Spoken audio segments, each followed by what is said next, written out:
Good morning, everyone. Nice to see you on such a morning during your holidays, probably. And it's time we start our final conference. Hope you're all ready, sitting comfortably.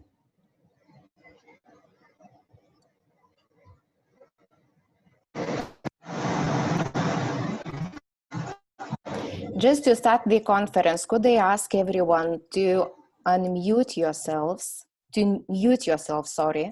so that we don't have any noises in the background.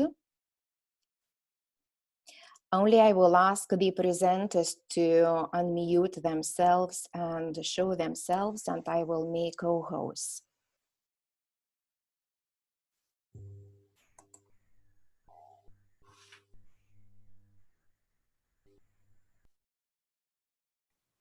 So, good morning, everyone. I am honored to announce the opening of the final conference of Sharing Practices, Learning by Doing, as the final stage of 2 teacher training programs to develop digital literacy skills to teach in the remote classroom. The participants of the programs have developed lesson plans, Google Sites, and electronic books using IT tools for teaching languages and other subjects. Today and tomorrow, we will share our practices with other 400 teachers registered to our conference from all Lithuania. On behalf of all the teachers and lecturers, I say a huge thanks to the British Council Lithuania for supporting such programs in need. I'm inviting Mrs. Ona Marija Vyšniauskaitė, the director of the British Council, to open the event. Thank you very much. Good morning, everybody.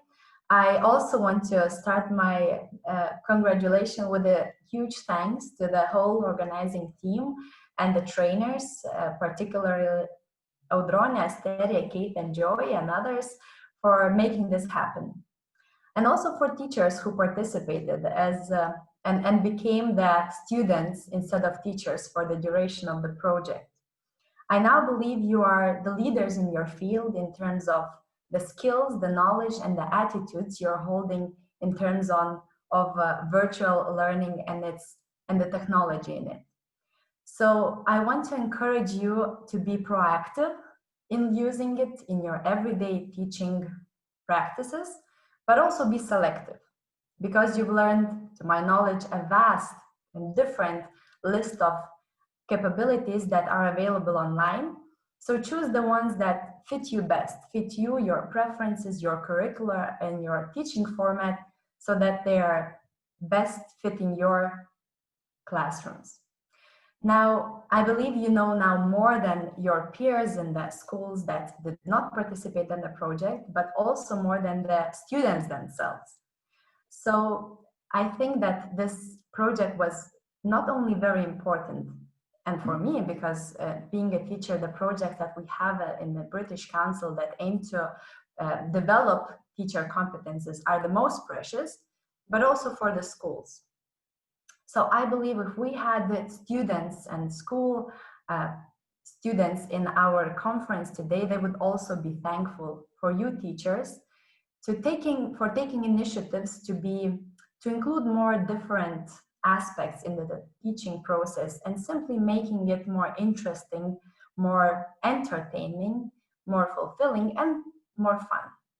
So I want to thank you all for participating, for organizing it, for leading it, especially for teachers. And I wish you a most successful and rewarding last days of the project. Thank you. Thank you so much. Thank you, British Council, and thank you just for everyone, even teachers who just participated there as well. So now, a little bit about the program. Today and tomorrow we have 2 days, and I will talk a little bit about the program today. Till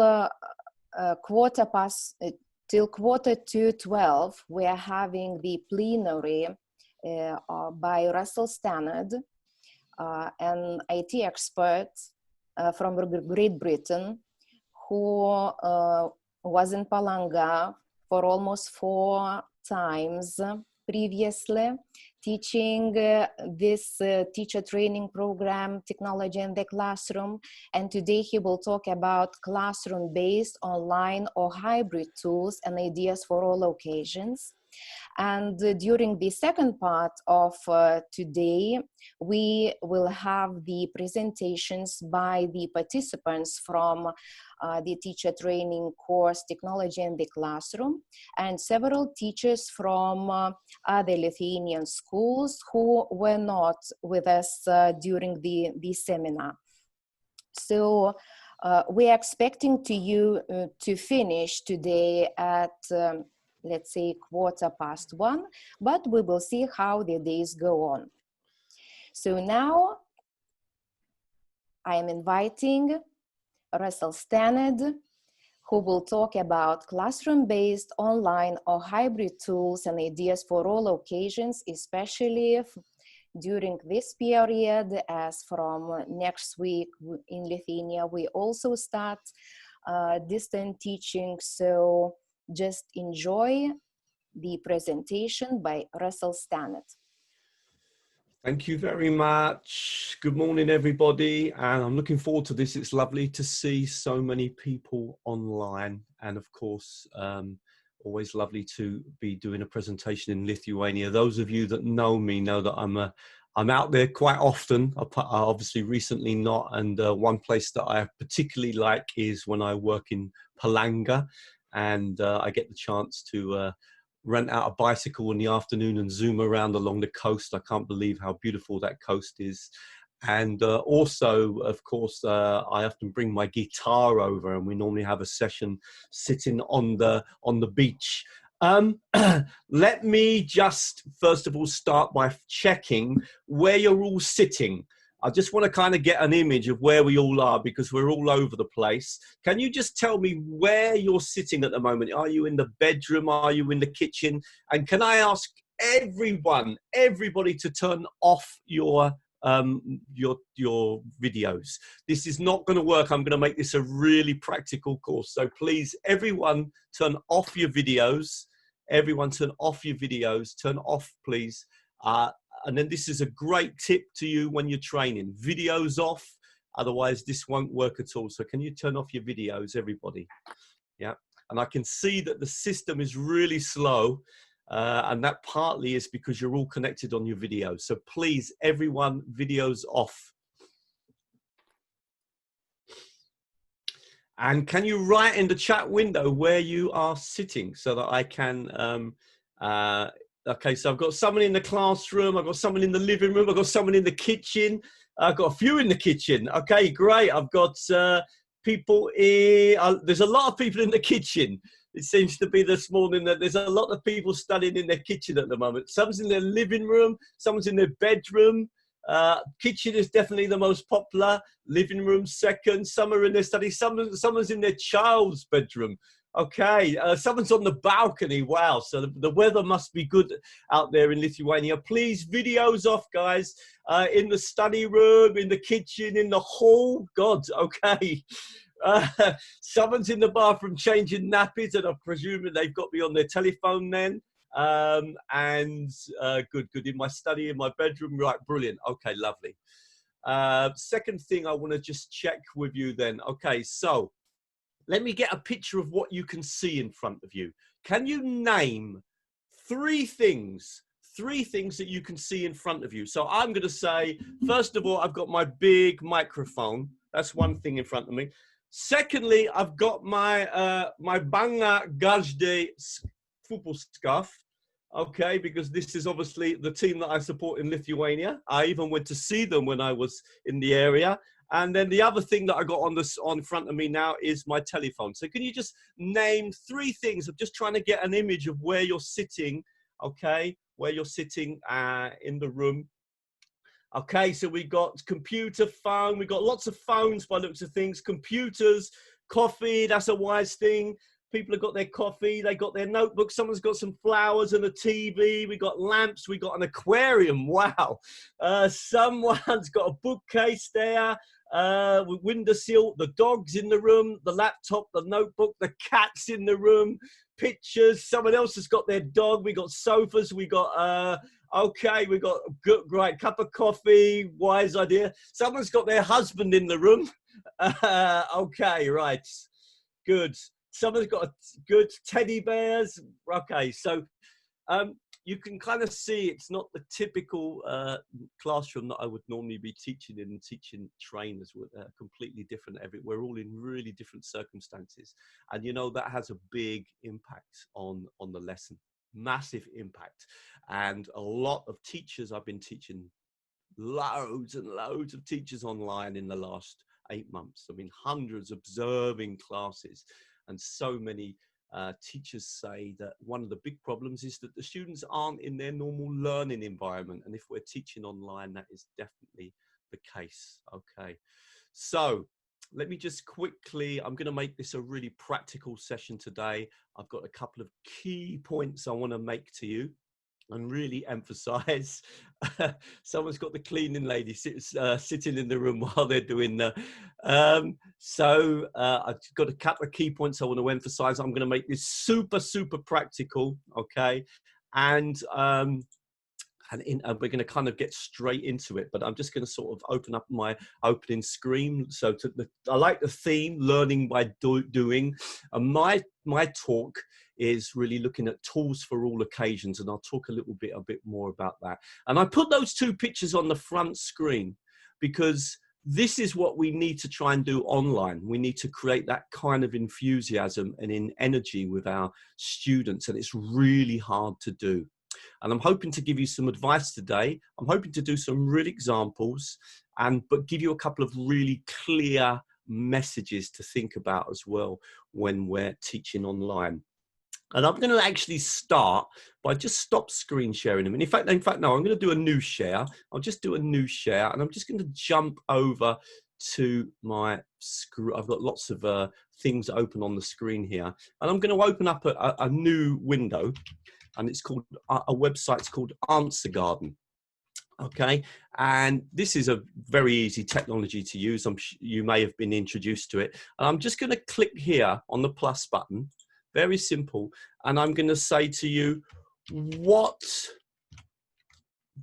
do you feel about teaching online? I just want to get a feeling for the group. All right. So I've just written that question. I'm going to come down to the bottom here. I'm going to make it a little bit longer. So you can just write a very short sentence or just a couple of words, you know, whether you're feeling positive, negative, frustrated. Yeah, you can just write just a simple sentence. And I'm just going to click on the create button. Nothing else. I don't need to do anything. I just want to collect all your ideas together. So I'm going to say, how do you feel about teaching online? I'm going to say, I find it frustrating, because that is true for me. I do find it frustrating. I find it frustrating because I never seem to know my students as well. Now, when you click on submit, that will come on the screen. Okay. So I'm going to share this link with you. Just going to share that link. Super easy website to use to collect ideas together. I'm going to stop sharing, and I can't stop laughing about the fact someone's got the cleaning lady sitting around. I'm going to just share the link in the chat window. Just click on that link and write your answer and then submit it. I just want to collect all your answers together and get a feeling for what you're feeling about teaching online. Now, I know a lot of you are not teaching online at the moment. So today we won't be just talking about teaching online. We'll be talking about teaching online, teaching hybrid, or teaching in a normal blended learning mode, okay? Because even when we're working in a blended mode, we do use technology. So I just want to collect your ideas together. So click on that link and just write a short sentence or just a couple of words to describe how you're feeling about teaching online. Now, I'm going to screen share while you're doing that. Okay, and I imagine if I kind of refresh the screen, hopefully I will see that quite a lot of you have started writing on the screen for me. Absolutely brilliant. I'm going to give you a couple more minutes. So just collecting everybody's ideas together in one place. This is really nice because it's visual. I can see interesting experience. I prefer teaching at school. I find it creative. I feel nervous, confusing sometimes. I find it frustrating. The new normal, excited, lovely, good, anxious, exhausted. I can't really connect to the learners. Good point. I can be more creative. I think people sometimes can. I'm calm and quite confident. Well done. I feel a bit puzzled and embarrassed. Yeah, great. So we get, well, great, as in nice to see you all explaining your situation. And I'm not surprised at the general feeling, but I tell you something, it is changing. People are becoming a bit more confident. Look how many ideas now I've got on the screen. Okay, really quick to get people's ideas together. Okay, lovely. Some people are keen. Some people miss the students' emotions. Some of you are a bit worried.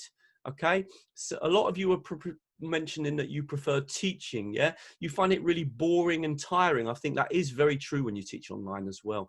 I think it can be very boring or tiring. I think that's a really good point. Okay, brilliant.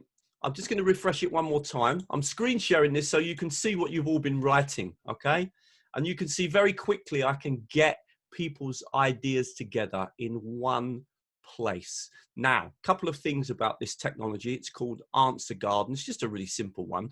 But what I do afterwards is I normally click on Export, okay? And then you can click on Download Image as a PNG. Okay, so if I click on that, it actually creates an image of that. And that is almost identical. And if I show you that in a folder, I'm just going to open it up and show you it now. So if I actually just click on that now, it just creates literally an image of the, okay, it should just open up in a couple of seconds. Now I have to screen share again. I know that, just to show you this. So let me just quickly do that for you now so you can see it. It will come up in a minute. It will take a few seconds.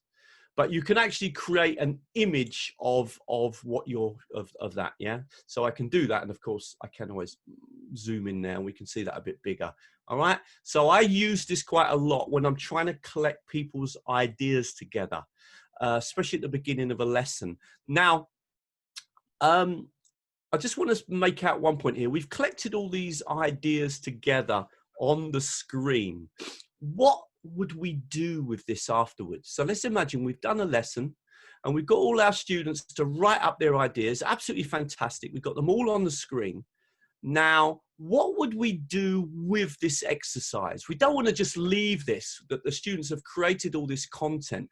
We really need to get them to do something with this. So I'm just going to come back a minute and stop sharing. And just in the chat window, okay, can you just write down, what would you do if you got the students to write all their ideas onto that screen? So you got this lovely visual image with them sharing some ideas. You know, what did you do at the weekend? How are you feeling today?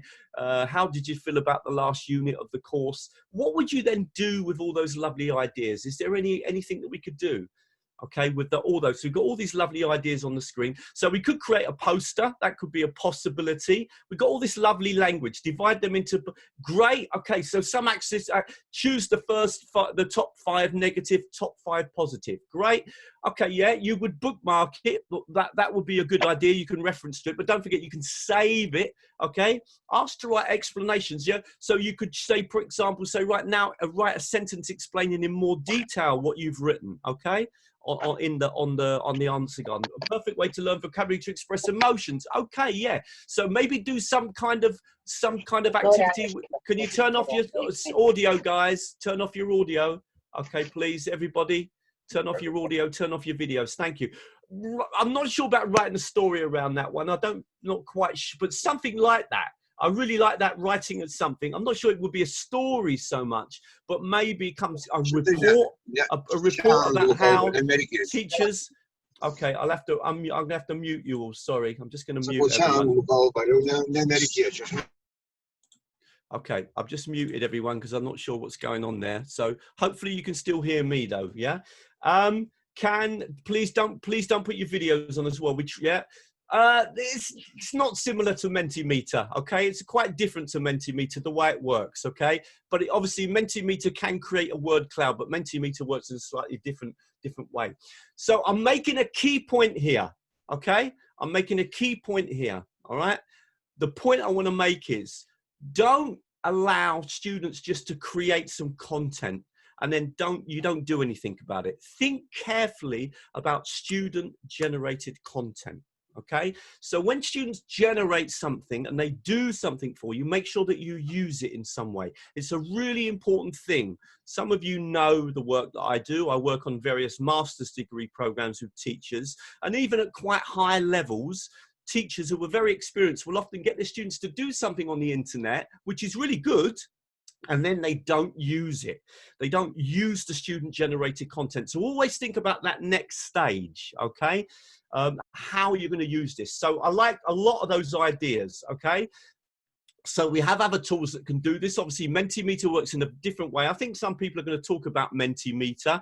I won't be using it today in my particular talk, but I know it will come up. But I will point out to you in a minute a couple of things about various technologies that we are going to look at today, okay?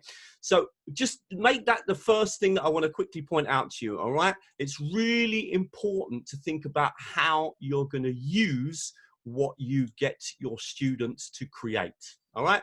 Now, let me just sort of kind of introduce myself a little bit for those of you that don't know me. I know quite a few of you will know me. So my name's Russell Stannard, and I run a website called teachertrainingvideos.com. And that website gives you videos that show you how to use different technologies for teaching languages, basically. Now, what I'm going to do today is everything I'm going to present, I'm going to give you a video at the end of all the different things, so that if you want to learn any of them, then you can. So there will be a special handout, okay? And what I'm going to try and do today, the emphasis is on a couple of really important points I want to make. But what we're really looking at is this whole idea of making sure it's a complete activity, combining things, linking things together to make them more interesting, being a bit more creative. One of the things I notice a lot is teachers telling me, I know that technology, okay? And that really worries me, because I'm going to tell you a story in a minute why that's so important, okay? No, you can look at a technology in many different ways. So what we're really trying to do here in a way today is shift away from the focus on the technology and put the pedagogy back in. So a golden rule I would give you: don't worry if someone shows you a technology that you've already seen before, because they may use it in a completely different way. And I want to tell you a story connected with that before we get on with the next activity. I'm going to make this really practical today. In other words, it's not about the technology. Yes, we got to learn to use the technologies. It's about how we use them. So you might have 10 teachers using Mentimeter, 10 teachers using Answer Garden, but they're doing them in very different ways. So we've got to get the focus back on the pedagogy, and the pedagogy is where the creativity comes in. And I'm going to tell you a quick story just to emphasize this. Back in 2006, I used a technology that I know many of you are using now called screen capture. In 2006, very few teachers around the world were using screen capture. And I've come across this technology. I was using Camtasia, but you know Screencast-o-matic or Screen Toast or Loom, or there's many, many of them. And I was using screen capture technology. And I realized that that technology can be used to give feedback to students. I realized that I could record the screen of my computer, and I could give feedback to my students by record myself actually giving them feedback. And I wrote an article about this, and that article came out in the Times newspaper, and it actually created a lot of publicity. Eventually, the company that makes that software in America contacted me and said, well, what's this about you using our software for giving feedback? And I said, well, yeah, you can use it for that. They said, but the technology is for doing computer training. It's for teachers teaching other people how to, or for people to record themselves, showing people how to make a blog, or how to make a Wordle, or how to make how to use Photoshop, etc. And I said, no, but you can use it for feedback. And they said, well, we don't understand. So I was invited out to America and I had to present my work. It ended up winning me several big awards simply because of the pedagogy. The technology was the same. There was nothing, but no one had thought about the idea that this same technology that is used for computer training can also be used to give feedback to students. And I ended up winning 2 awards, quite big awards, including one from the British Council, because of it or connected to it. And so it's about the way that we use tech, not about the tools themselves. So don't, when someone presents something that you have already seen before, listen to them, see what they've got to say, because they may be using it in a different way.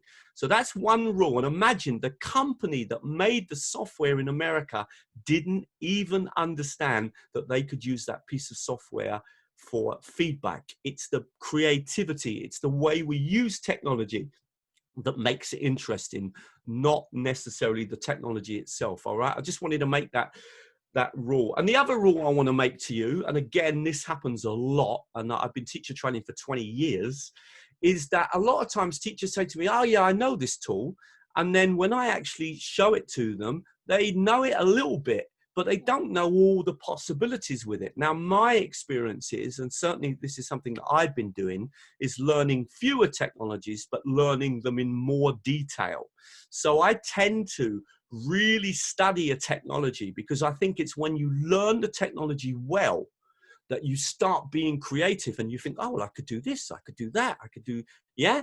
I don't think creativity comes by you learning loads and loads of technologies just a little bit. And I'm hoping to demonstrate that in this next activity. I'm going to use a technology that I know a lot of you will know, but maybe you didn't realize it can do what it can. So we're going to see if I'm right or wrong. And it's going to be something I'm going to be doing today a lot, okay? We're looking at 2 rules. Get back to the pedagogy, so think about the pedagogy. Secondly, learn the technology well. And I'm going to try and make this as hands-on as possible. I'm going to just jump over and I'm going to do a new screen share. Okay, so thank you for all those lovely ideas that you just put on the screen. And as I said, everything I show you today, I will be giving you a video at the end so that you can learn the technology if you want to learn. So that's a lovely one. It's really fast, that technology. It's very fast, okay, to get people just to kind of write their answers in. So it's really nice for that. Super fast technology to quickly get people's answers together. I'm going to come over to another technology I'm sure you know, called Padlet. And I will also point out to you a couple of tricks about, if you've got a free account in Padlet, how to keep your free account going. Because a lot of people don't realize there's quite a few things that you can do. I'm going to click on Make a Padlet. Now, a Padlet is an electronic corkboard. And I'm just going to do a really simple one. I'm going to click on Make a Padlet and I'm going to choose Grid, okay? And it's electronic corkboard. People can share their ideas, they can share pictures, they can add up their audio, etc. And I'm just going to write something here. I'm just going to say, tell me one positive thing that has come out of the COVID-19 crisis. And I guess a crisis is probably the right word to call it, okay? I'm just writing out that question and I'm going to click on the next button, okay? And that is it. We can start posting. All you need to do, lovely picture, really goes with this time of the year. I'm just going to click on the screen. I'm going to write my name, Russell, and I'm going to say that this is very true. So I'm going to say, I have learnt to spend more time alone, because I definitely have done that, and to be a bit more organized. I really had times, okay, so I'm going to put that in. I'm just going to click there, and I've just got one idea together on the screen. Now, I'm going to show you some tricks with this. You'll see in a minute, okay? So I'm going to, again, all I need to do is to copy that link. Lovely website, this great technology called Padlet. Again, everything I'm showing you today, I will be giving you videos to learn these technologies if you want to learn them, all right? I'm going to stop sharing. I want you to think about that question, okay? I'm going to put in the chat window again a link to a Padlet, and I want you to just double click on the screen, write your name at the top where it says title, write your name, and then just tell me one positive thing that you can think of. Hopefully, at least we've all got something positive. I know a lot of it's negative, no doubt about that. But let's try and focus for once on the positive. Has anything positive come out of the last couple of months? Or couple of months now? It's been going on a long time now, 7 months. So can I ask you to click on that link, and I'm just going to collect your ideas together. Okay, so this is different to Answer Garden because you can get much more written. You can also add pictures, you can add video, you can add links, you can add audio, you can do drawings, and I will show you all those things. But then there are some other things that it does as well. Okay, so just going to give you a couple of minutes. This one is called Padlet. Again, remember what we're trying to do. Learn the technology well. Don't forget the pedagogy. Learn the technology well. Don't forget the pedagogy. Really, really important. So I'm going to just screen share. Don't forget, I'm going to see already incredible. Loads of you are starting to write on the screen. Now, obviously, this lesson is a bit big. All right. So in all honesty, it's not going to work as well as you would if you was to do this in the classroom with your students. Okay. But hopefully, I'm going to get some really nice answers. In fact, I can already see a lot of you really writing up some lovely answers. So people have spent more time with their family. Some people have improved their IT skills. Some people have learned to appreciate the fresh air. I think that's really true. That definitely happened to me. Some people say that they think their students have become more responsible. I think that could be true. You would know better than me. I'm really only working with university students. Some people have learned to be a bit more patient. Some people have learned to manage their time better. CO2 has supposedly been reduced. Some people have seen the beauty of nature. I agree. I remember that, particularly in the springtime when I was really going out for a lot of walks. I really did get to appreciate the nature a lot more than I had previously. So that's lovely as well. Some people have had time for sport. Okay, lovely. Just going to give you a couple more minutes to put your ideas in. Lots of beautiful ideas coming up onto the screen. It's nice to focus on something positive with so much going on. So it's actually quite refreshing for me to read a couple of positive things on the screen as well.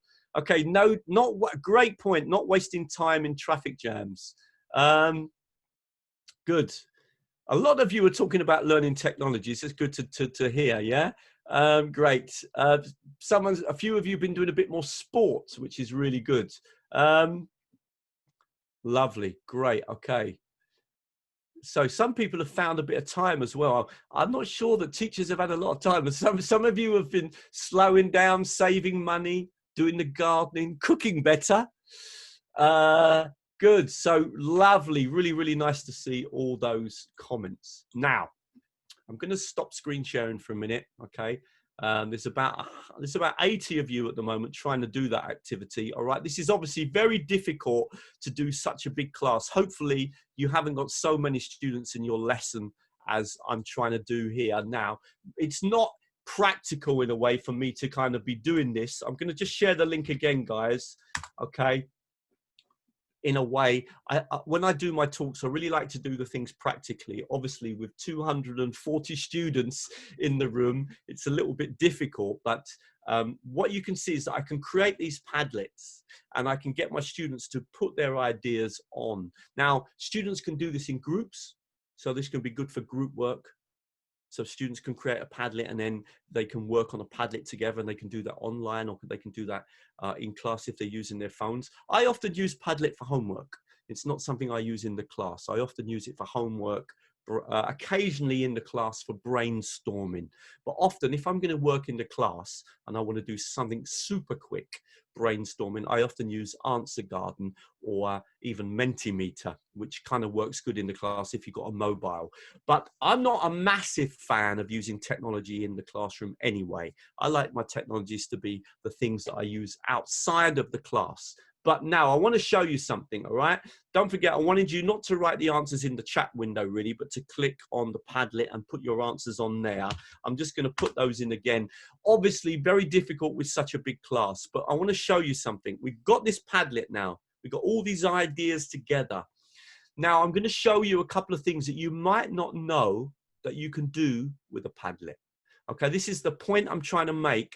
Did you really learn to use the technology well? Okay, it's often when you use the technology well that you start to be creative with the technology. I'm going to come back to the Padlet and I'm just going to show. Let's have a little look at what we've done. We've got absolutely loads of ideas now. Already 80 of you have already written on the screen. Okay, collecting all your ideas together. Absolutely brilliant. Some great comments. Now watch this. I can come over to the Padlet and I'm just going to click on this button here, modify. And I'm going to allow you to comment on what other people have written. So I'm going to make a second part to this same activity. So part one was write an idea, something about something positive about COVID-19 crisis. And now I want you to comment on other people's ideas. So I click on comment, I click on save. Okay, I can close that. And now you can come back and comment on what other people have written. And this is really important because we want to make sure that what the students create, we use it. So I'm going to come down here and I'm going to just, okay, I'm going to just come down here and make a couple of, I'm going to say, spent more time with the family. Yes, I think this is very true. Okay, especially at the beginning, I think a lot of people did that. I'm going to come down to this one here and have a look. Seen the beauty of nature. Yeah, I agree. I went for lots of walks. Okay, and I'm putting that in as my comment. All you need to do is just click on the, once you write your comment, you just click on the cross. Okay, I'm going to do 3. And I'm going to add to this one and say, yes, I too really enjoyed the fact the air was cleaner. Okay, when you finish writing, just click on the plus. So I want you to comment. Okay, it's the same link, nothing changes. I just want you to go back. I'm going to stop sharing and go back into the chat window, and I'm going to paste that link in. And I want you to click on that link, and then it's the same link as before, and simply read the different comments and comment on 3 of them. Ones that you agree with, yeah, that you say, yeah, I agree, and make a comment, explain your point of view or why you agree. Okay, all you need to do is just click and write your answer, then click on that little arrow, and it will immediately come on the screen. So I'd like you to comment on what other people have written. Okay. And hopefully what I'm trying to show you here is a lot of students teachers don't realize that you can comment, that you can do this as a 2-part activity. Start that activity, no comments. You put your initial idea. Now you respond to other people's, okay? Really, really simple activity. How I'm using the pedagogy, use the student generated content. I'm using the technology. I've learned that I can add comments. I can do even more than that. I'm going to show you in a minute. So what I'm trying to say is, it's not about, yeah, I know Padlet. Oh, do you know Padlet? Do you know that you can grade in Padlet, that you can comment in Padlet, that you can attribute in Padlet? You can do many more things in Padlet than maybe you know. So the rule I'm trying to make is get the pedagogy right, get the pedagogy back into the technology, really important. And secondly, think, you know, learn these technologies well, really become aware. Okay, good. Lovely point Lena's making there as well. Okay, so nice in terms of agreeing or disagreeing. So it could be specific practice. Okay, use these phrases to agree or disagree with someone also. Okay, or just a really open practice like I'm doing here. Okay, where we can do that. Now I'm going to just come back and screen share. Okay, And I'm going to have a look at that now. All right. And that's going to look very different. Okay. Don't forget, guys, you can scroll down and leave your comments anywhere. You don't only have to leave your comments at the top. You can go, okay.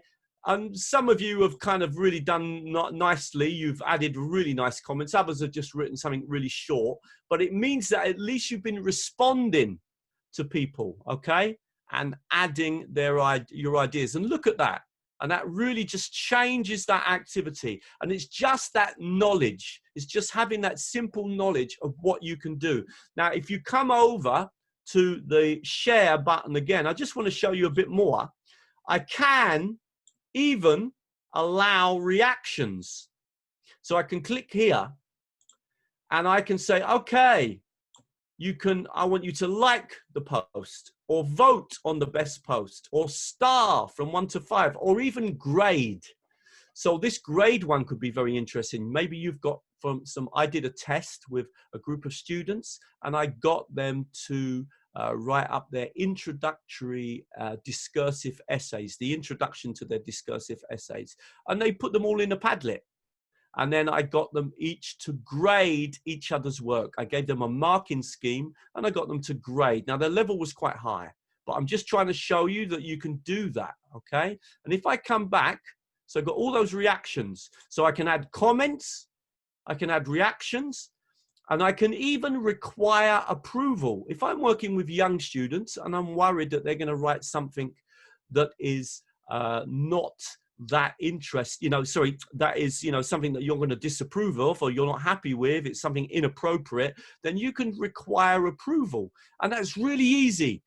When the students write on the screen, it just says waiting approval. And then you open up the Padlet and you just click approve, approve, approve, approve, approve, approve, approve, and then everything is there. So you can even control the students if you want to, okay? If you want to do that. I'm going to show you even more things that you can do. If I close this down, maybe you don't realize that if you click on share, you can save that as an image. It's always a bit slow when it does this. It takes a couple of minutes, but you can save it as an image, and then you can delete the Padlet, and then you've got another free one. Because teachers always say to me, but Russell, when you use Padlet, you only have three free Padlets. And well, yeah, so when you make a Padlet, simply print it out, and then you can share that with the students if you need to, and now you can delete the Padlet and make another one. Okay, so it comes back again to being a bit creative. I'll just give you an example of what I mean. So in this one here, I used the Padlet to imagine that you're going to be meeting Steve Curry, the famous photographer. What questions would you ask him? So I got all my students to think of questions that they would ask to him. It's about being creative with these technologies. It's not about saying, yeah, I know the technology. For example, did you realize that when you make a Padlet, you have all these different types of Padlets? One with a timeline. Students can put their history or the history of somebody. They can add pictures, they can add links, etc. Okay, a map. Okay, a back channel one. There's lots of ways. A shelf. When you do a shelf, you can have one person add their content, another person add their content, another person add their content. The shelf is brilliant for group work. Okay, let me show you one other thing. If I click on select a Padlet, and I'm just going to make a new one, and I'm going to call this one audio. Okay, so if I want to, keep working. I'm just going to click on next. Okay, another thing, start posting. Look at this. I can click on the screen. I'm going to put Russell, and I could actually do all sorts of things. I can add a link. I can upload something from my computer. I can take anything like a picture, a Word file, etc. Or I can even click here, for example, the draw one. Click on that, click, and you have to draw something on the screen. Okay, and then that, save it, and that will also come out onto the screen. That's another possibility of when you're working with Padlet. So there's loads of different ways that you can use it. I'm going to delete that. Or another way, double click, and this is really interesting. Click here and get the students to use their voice. Now, this can work really well. So you literally click on the button there, do a recording, testing, testing, testing, 1, 2, 3, testing, testing, testing, 1, 2, 3. Okay, and then play back and save. Now, if I just click on my screen share, one moment, let me just do a new share so that you can hear the audio. Okay, I'm going to click on playback and save, just see if it's worked. Do a recording, testing, testing, testing, 1, 2, 3, testing, testing, testing. And then I'm going to write Russell, and then I'm going to save that. Okay, so now I've actually done an audio recording. Now, I wouldn't do that in a live Zoom session because the students have already got their audio connected to their Zoom, possibly. And so sometimes it isn't a good idea to do it online. I'm lucky I have more than one microphone connected to my computer. But that is another possibility, to get your students to record audio or to do it in pairs. They could do interviews, okay? So the point I'm trying to make, really important point, is it's not about these technologies, okay? You could have a whole conference on one technology if the teachers were creative enough in the different ways that they use it. So focus on the pedagogy and not necessarily on the technology. Learn the technologies well, as in learn them really well so that you can be creative. That is the most important thing. It's not the number of technologies that you know. It's much more about how you know how to use them. Do you know to use them well? And have you got creative ideas for the classroom? Okay. Yeah, you can save it as a PDF. Well done. Very good.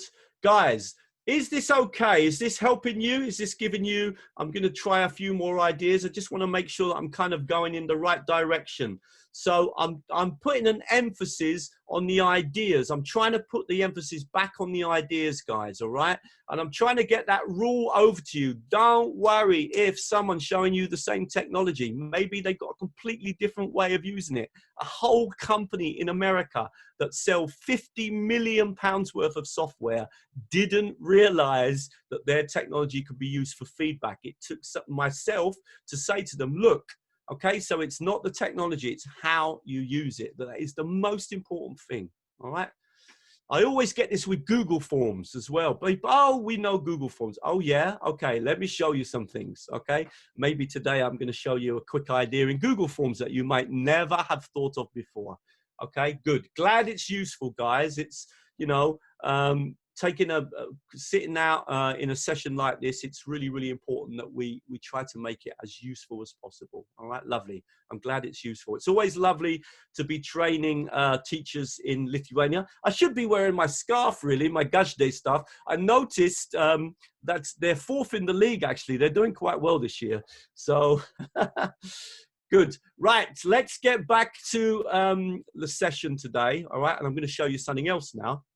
Now, I obviously in Lithuania, I support Gargždų, but in England, my team actually is Chelsea Football Club, okay?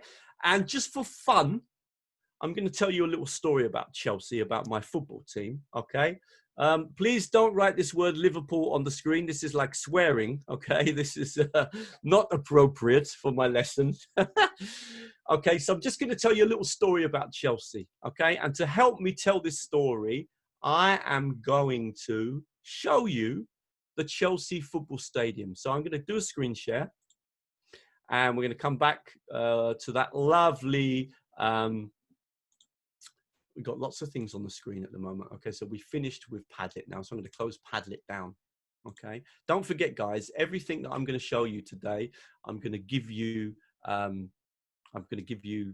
so what I'm going to do is I'm on a technology now called Google Earth. Okay, we're on a technology called Google Earth. Now, Google Earth is free, and I'm going to try and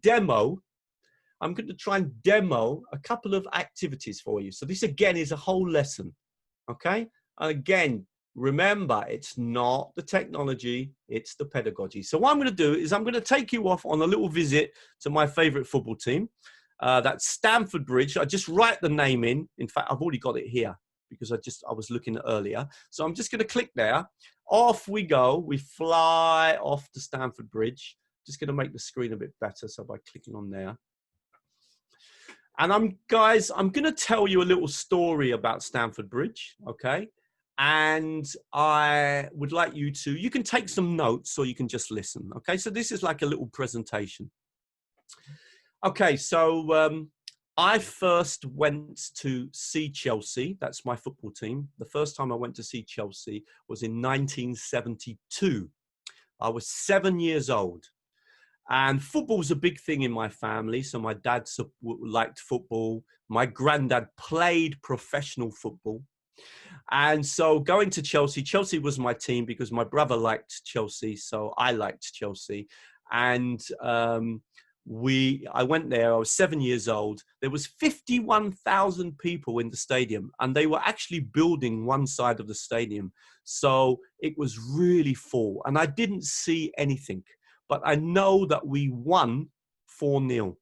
Chelsea play in blue, okay, and they were created in the year 1905. That's when they were founded. And Chelsea is actually owned by a Russian oligarch, Roman Abramovich. You might have heard of him. I'm just going to I'm going to go into 2D view. You can see that Chelsea's got a museum. It's got 2 hotels here as well. It's quite a big complex, but it's right by the railway line. And this cemetery, this is a cemetery. It's quite famous. It's called West Brompton Cemetery. It's quite a famous cemetery. If we come back to the 3D view, if we come around here, and I just stop just about here, just going to show you something. So you can see here, we're actually in Fulham. This is Chelsea, the area of Chelsea. So actually this, even though it's called Chelsea, actually Chelsea kind of starts over here. So this is really the Fulham area. Now, if I just bring my little man, I might even be able to just come onto the stadium, and we might even be able to see, there it is. So that's the entrance to the stadium. That's where me and my brother meet. We meet here, and we normally have a few beers before the game. And then we watch the match together. We always sing. Particularly me, I like singing, making lots of noise. And we know all the people that sit next to us as well. We've been going there for many years. Of course, at the moment, we can't go to the football. So that's Chelsea. I'm going to stop sharing now, okay? Now, what I'm going to do now is I'm going to do a little game with you to see how much you remember. So I'm going to do another screen share, okay? And I'm going to jump over, and we're going to use another technology, one that is very popular and one that I made some videos on about 6 months ago, and they've become very popular. It's called WordWall. And what I've done is I've made an activity for you guys, and I'm going to click on it. Okay, I'm just going to open it up onto the screen. Hopefully it's going to open up. Sometimes it's a bit slow when you're screen sharing, especially don't forget I'm using Zoom. I'm using lots of technologies. In this activity, all I want you to do is to put the sentences. So Chelsea's color is blue. Chelsea was founded in 1905. Chelsea's stadium is Stamford Bridge. Russell is a season ticket holder. Chelsea is a football team in London. Russell first watched Chelsea play in 1972. Then submit your answers and see if you got them right. Okay. Simple activity. So I'm going to click on the share button to see if you've been listening to me or you haven't been listening to me. So I'm going to click on set assignment. You're going to have to put your name in, click on start, and I'm just going to copy that link. So I'm actually combining 2 technologies. First, I've used Google Earth to do a presentation, and now I'm going to ask you to complete an activity, and all you need to do is click on the link and then start that activity. When you've finished, can you write finished in the chat window? All right. So I'm just going to give you a couple of minutes. Click on that activity, click on the link. Okay. And when you've finished doing and hopefully you get the answers correct, can you just write in the chat window finished, so I know that you finished?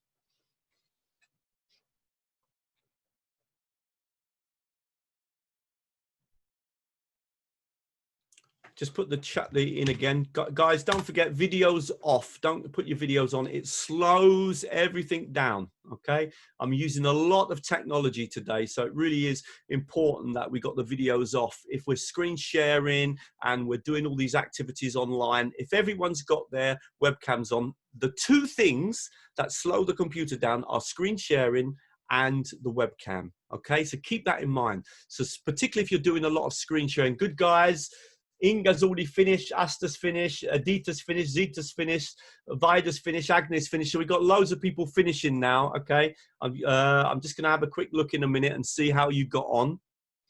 Okay, so what I was trying to do there was combine two activities together, okay, using a wonderful tool, a really wonderful tool. I know some of you are going to be presenting Wordle today, so that's fantastic. Don't worry, you're going to have different ideas to me, so no problem. I know that Keith showed you Wordle, those of you that were doing the training course with us. Okay, lovely.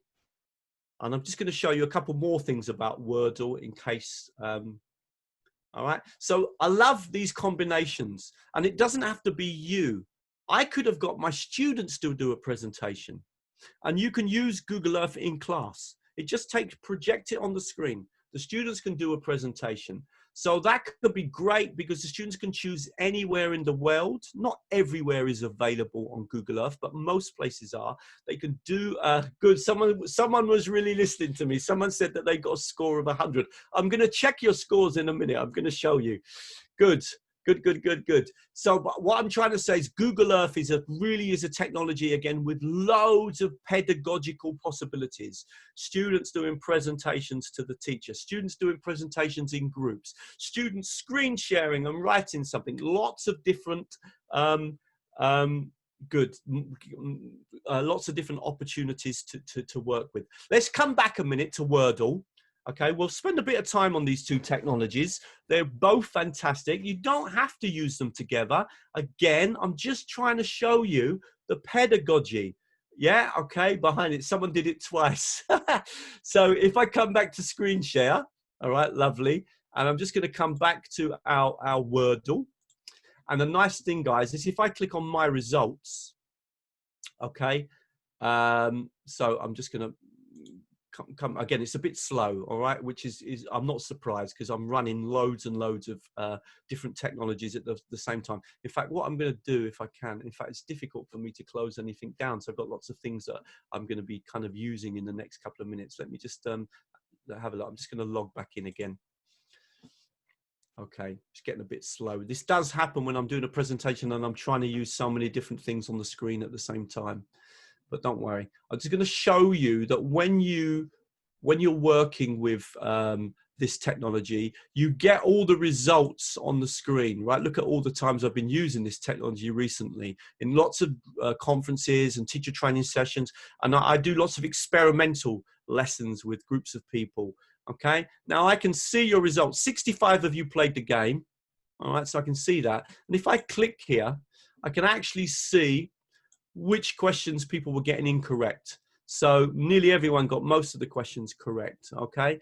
And I can then come down and see if there's anything that, you know, if anyone's having any problems, et cetera, et cetera. Okay, so there was a couple of incorrect ones. Maybe I need to teach everyone again when Chelsea was created and what is the name of Chelsea's football stadium. So I could use this information. Now, obviously, this could be grammar, this could be listening, this could be behind video, it could be absolutely anything, okay? But really lovely technology to use with your students. I can see the fastest ones, who finished the quickest as well.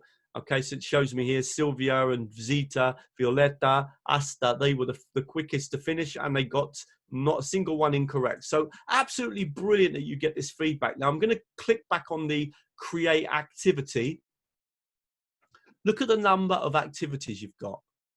Okay, now I have been working with this technology for a long time because I kind of discovered this quite a long way back, and I made the videos on teachertrainingvideos.com and they were very popular, and I even contacted the company and said to them, look, I've made some videos about your technology. Now I can admit to you, I'm going to admit to you, I haven't used every single activity here yet. I practice and practice and I've used many, but I haven't used every one of them. If you click on my activities, you'll see there's quite a few that I've tried, lots of different ones, all right, but I haven't used them all yet. So again, even me, it's really important that you know, you really kind of work hard to learn these technologies well. My advice, particularly something like this, learn it really well, because it's got so many different ones. Okay, I'm going to show you just one more. Okay, this one here, and the reason is I'm going to show you this is because I just want to demonstrate.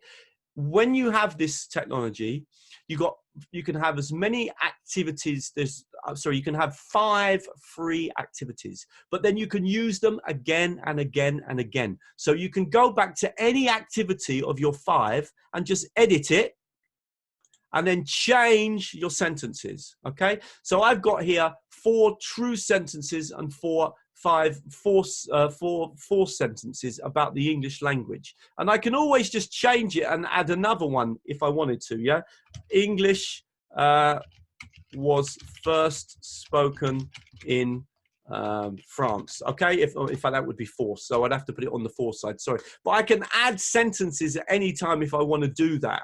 Okay, and then play the game again. So yes, you are limited to 5 free games, but you can actually play those games again and again and again and again. Now, I won't do any more with Wordle because I know someone's going to present it this afternoon, but just to say it's a great technology and one that you want to use, but think about how you can use it. And I'll talk a little bit more in a minute about that, but the results are very useful. Okay, the results give you great information about the students and if they're following you or not. Okay, now another tip with Wordle: if you want to have 10 free activities, sign up with 2 different email accounts, and then you can log in, which is what I do. So I've got 2 email accounts connected, and that way I can log in, and I've got 5 games on one and then 5 on the other. Now, actually, recently, the man who makes this gave me a free account. So now I can make as many games as possible. But for a long time, I was using 2 different email accounts to play Wordle. Okay, now I'm just going to jump back also to Google Earth. Just have a quick look at Google Earth. Just make sure that you're seeing me as well. So we're on Google Earth. Now, if I just come back here, all you do with Google Earth, all right, let's start from the beginning. So if I click here and we zoom back out, that easy, all right? Now, I'm going to just do another example for you, just to kind of show you this. So I'm going to write Big Ben. All I do is do it here. Nothing else. Just press on Enter, and off we go. We zoom in. You can get rid of this info. This here on the side is information. You can click here and make that smaller. All right. Suddenly, we get into this fantastic view of Big Ben. So we can get our students to do presentations. They could prepare a presentation about somewhere they have visited, or somewhere they would like to visit, or somewhere they went on holiday. So this is a wonderful technology. And you've got a couple of things to learn, right? Very simple. You can move in, you can move out, you can kind of move it around so you get a different view. And then you've got 2D and 3D. All right, so you can be presenting, say, oh, this is the Westminster Bridge, and here we can see the River Thames. This is where the government takes place. It's both the House of Lords and the House of Commons is here. And here in the background, if we stop it, click, and it stops, we can see that we've got the London Eye here over to our left. And also, if we look further here, this is the old GLC building, and behind here is Waterloo Station, blah, blah, blah, blah, blah. And we can even drag the little character, just do it very slowly. And you can notice that you can drag the character onto, and then now you would go down to Google Maps. Boom, now you're down to Google Maps. And then I can kind of move around. All right, and then suddenly, bang, I am talking in front of, that's Richard I. Richard I, who was, let me remember who Richard I was. He was actually in the Robin Hood stories. So he's the king, Richard the Lionheart, the king who spent most of his time abroad. He was only in England about 6 months. And I don't even think he even speaks, if I remember rightly, he speaks French. Doesn't even speak English. But anyway, he was one of our kings. Right, so again, all right, why am I demonstrating this? Well, I'm saying to you, learn these technologies well, learn to get confident with them, learn the technologies that you can use time and time and time again. Those are really going to help you in your teaching and learning. And this is a type of tool that you can pass over to your students, and you can have a lot of fun with this. I did an exercise with a group of teachers, students a little while ago. They just had to choose one place that was important to them, from their studies, from their life, from where they were born, and then they presented it to the rest of the class. And I even put them into breakout rooms, and we did it there like that, okay? I'm going to stop sharing, guys. Going to come back. Any questions about anything I've done so far, yeah? Don't forget, guys, videos off, please, because of the okay, videos off, please. Right, any questions about so far what we've done? Okay? Any questions at all? All right, I'm hammering home these 2 points. Please don't worry today if you see 5 teachers repeat the same technology. What does it matter? They might have 5 completely different ideas. You want to get the pedagogy into the technology, all right? And secondly, think about these combinations, thinking about how you might be able to link these 2 things together, okay? So we've looked at some technologies that you might be really familiar with, okay?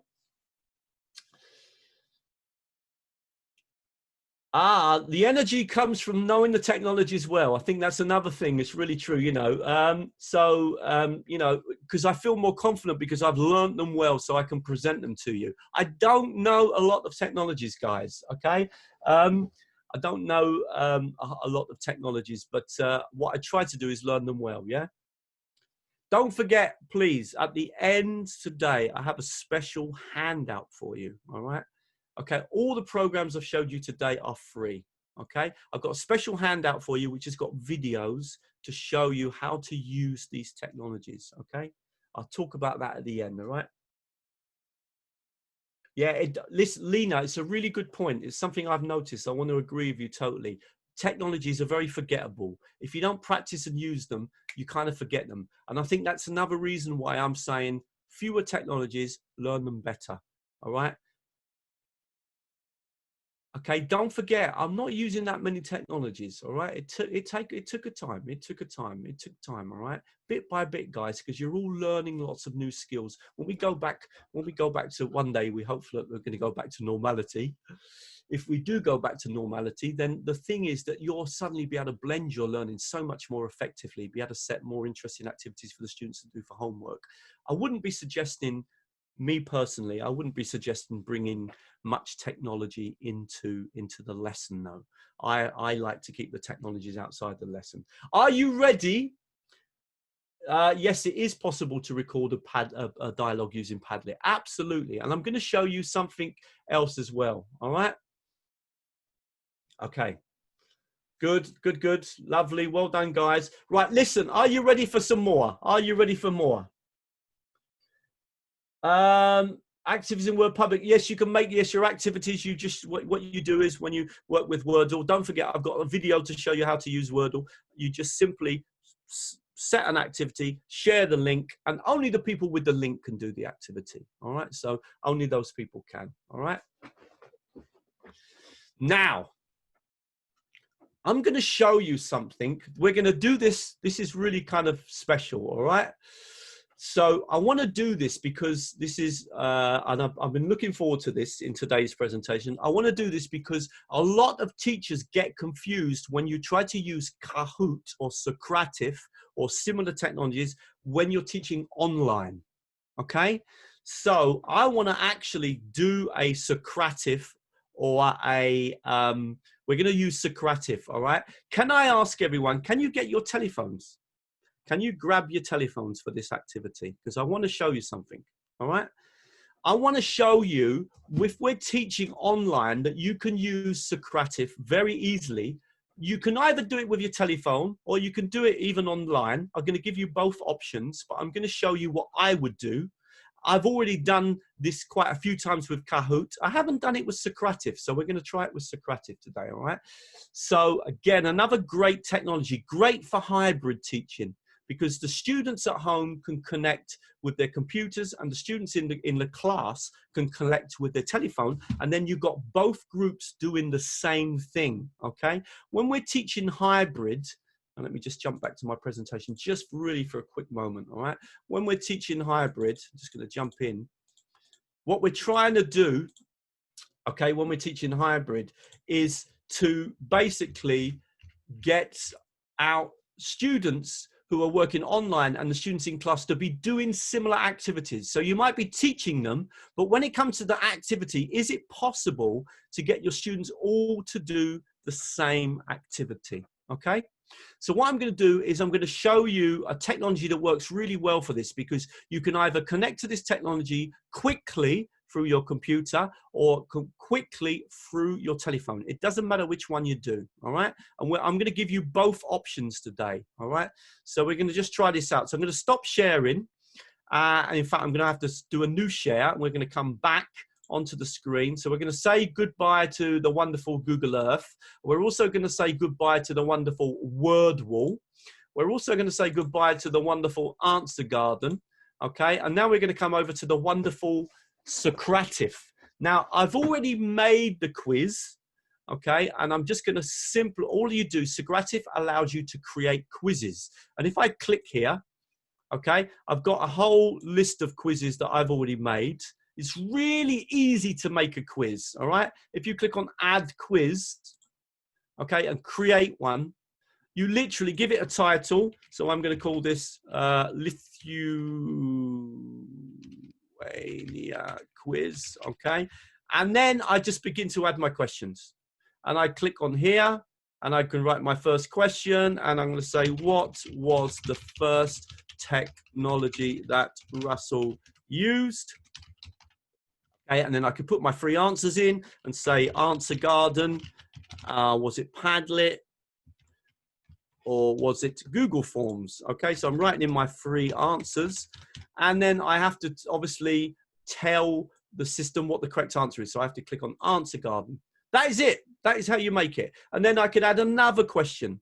And when I've finished, I click on Save and Exit, and I can put some feedback in as well. Save and Exit, and that's it.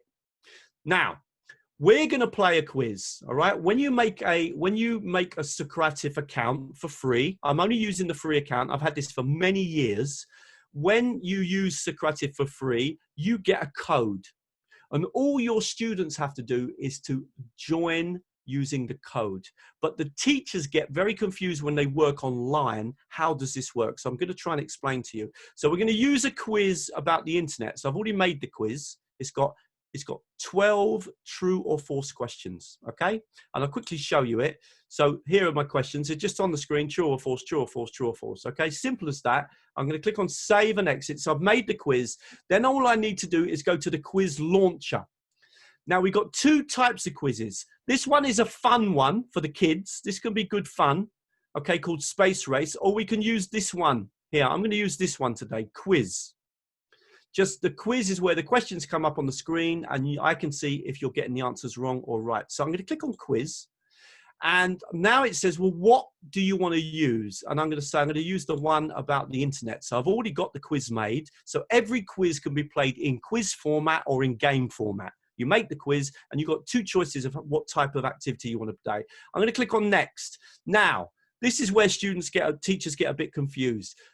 Are you going to do it with instant feedback after every single question? Are you going to do it open navigation, but you get the feedback at the end? Or are you going to do it that the teacher controls it and they only move on to the next question when the teacher has finished? Now, I'm going to show this one, instant feedback. So again, this is what I'm saying about learning these technologies well, because each of these can allow different types of pedagogies and different types of activity types. Some work well in groups, some work well on the end. So I'm doing instant feedback, show question feedback, requires name. Now I'm going to click on Start. And the game is ready. Now I also, very importantly, I'm going to do show names, show answers. Okay? Now, everyone in the room, all I need you to do, and you can do this in either two ways. You can either go onto your telephone and just write Socrative student, and search for, and I'm going to do it now here. So I'm going to just write here in my Google, Socrative student, okay? And what happens is it will give you this link. Now, all you need to do is write the name of the room in this link. So I'm going to put this link into the chat room, but you can do this on your telephone, okay? And all you need to do, guys, is to add the link, the code, put the code in, and I'll give you the code. I'm just going to come back to it. Okay, one second. Let me just make sure that you're screen sharing the same thing as me, because I've jumped over to another. Let me just make that absolutely clear. Good. All right. I can now see this is the code. It's TDDRL1SQ. Some of you have already started. Okay, it's a bit unfair. Those of you that have started, can you wait? All right, just because obviously I'm trying to set this game out. I could have controlled when it started, of course, but okay, can everyone log in as quick as you can on your telephones? I'm going to share the link if you want to do it with the link. So I'm just going to click on, just stop sharing for 1 second, come back and paste in the link there. Click on Socrative. You can join that way as well. Okay, you can also join that way and just answer the questions. All right, so go onto your mobile, go to Google, write Socrative student, log in. I'll put the login on the screen again. The login is TDDRL1SQ. And I can see some of you have already started, and I can see a lot of you now already putting your answers in. I can see if you're getting the answers true or false. Agnė, who started the quickest, she's zooming away here, but she's already, and I can see whether or not she's got the answers wrong or right. She's actually got a few wrong. It shows me the correct answers in green and the incorrect answers in red. Now, I can turn that off. If I don't want to show you if you're getting the answers wrong or right, I can do that, so you don't know what the other people are doing, and I can even hide your names. But what I can do is that I can be screen sharing this while you're doing the activity, and I can be watching the screen at the same time. And this is giving me loads of feedback about where I might need to help you. I can see that some of you are having problems with question 3, for example. Okay, so this is a brilliant way of doing a kind of or basically formative assessment using Socrative. What I know is I understand the technology well enough to understand how I could use it in class, how I could get the students logged on. There's many of you logged on now. This has become a huge class. Incredible the number of you that are logged into it, okay? Very simple. Notice that I didn't ask you to do like 2 questions. No, there were 15 questions. If you're going to ask students to log in and use one of these systems, then it's really important that you've got plenty of questions ready for them. So I would suggest between 12 and 15 questions, not too many more. And you've always got control when you screen share. Do you want the students to see what everybody else is answering, or do you want that turned off? Do you want the students' names turned off? You can keep it there. I can see who's finished. I can already see who's finished because it shows me the tick on the screen as well, all right? I'm going to give everyone a couple of minutes to finish that activity. So this can be great in a lesson. Let's think about when we could do this. Brilliant in a hybrid lesson. The students in the class are logging in with their telephone. The students at home are logging in via their computers. Brilliant at the end of the lesson. Check their understanding. Brilliant in a flipped classroom. The students have watched a video or read something at home, and now you're checking their understanding. Okay, so again, it's having knowledge of how this system works, and having knowledge. What's the difference between the spaceships or the race, what they call the race? How can I visualize it? What options do I got? Can I show their names? Can I not show their names? Can I show their answers? Can I not show their answers? Am I going to control when the students answer the questions, or are the students going to be free to do it on their own? All these things require you to have good knowledge of this technology. So rather than learn hundreds and hundreds of new technologies, focus on those technologies that you think, yeah, I could use this quite often in my class. It's got a lot of options. It's all about getting the pedagogy into using these technologies, and not always about the technologies and learning as many as you can. I can see a lot of you here. Quite a few of you have got 100% well impressed because I didn't even teach you anything about the internet, okay? So let's have a quick look in a minute. Going to give you a couple of minutes, guys, to finish. I'm going to turn off my audio just for a quick sec and just drink my cup of tea while you finish. Just give you a couple of minutes.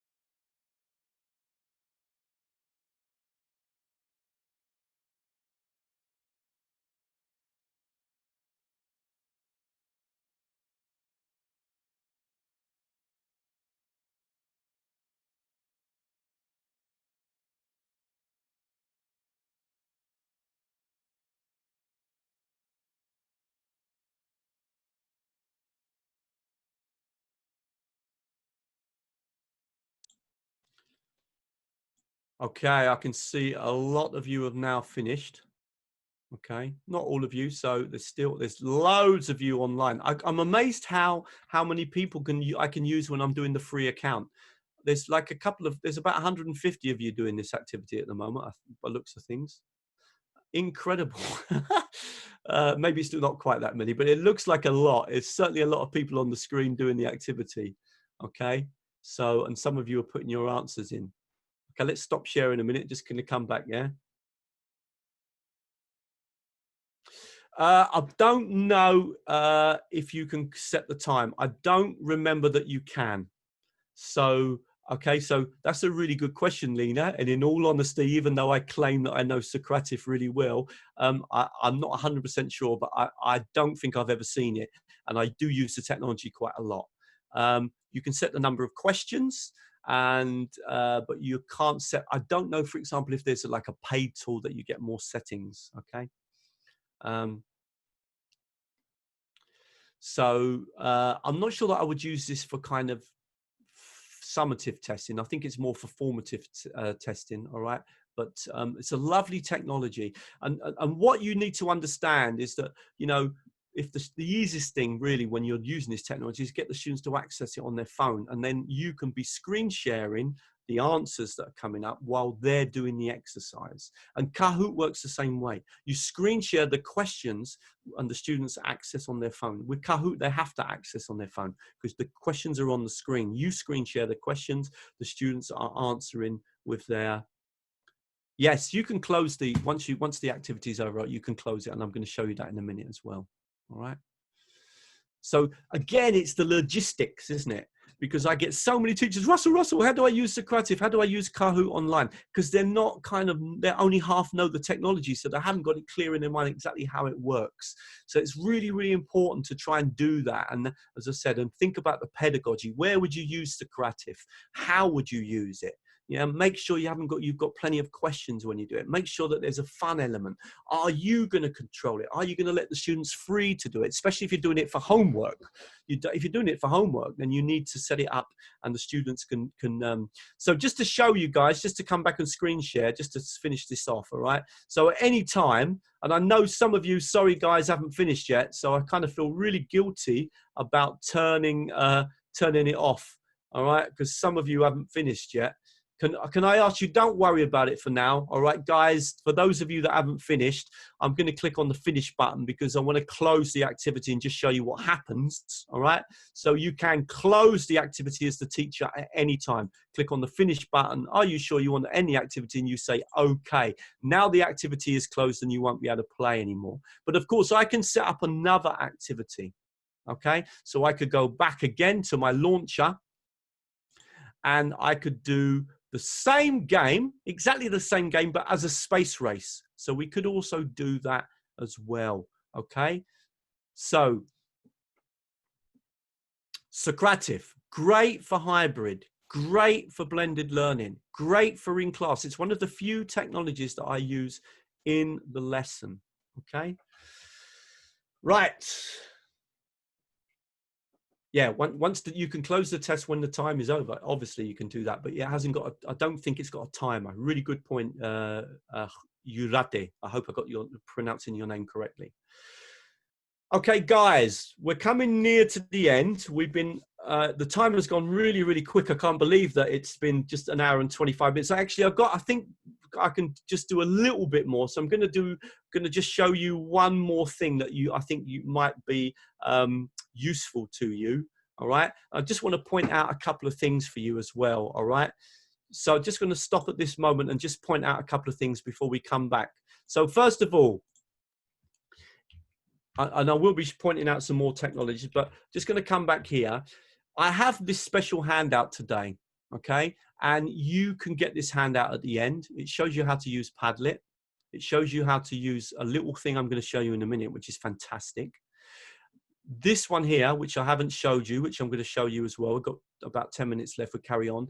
The amazing word wall, okay, which some of you are going to be seeing today from different teachers, and Google Earth. All these videos will help you to learn these technologies. And there is just going to give you an email address at the end that you just email me, and automatically you will get that handout, okay? So that's really, really important.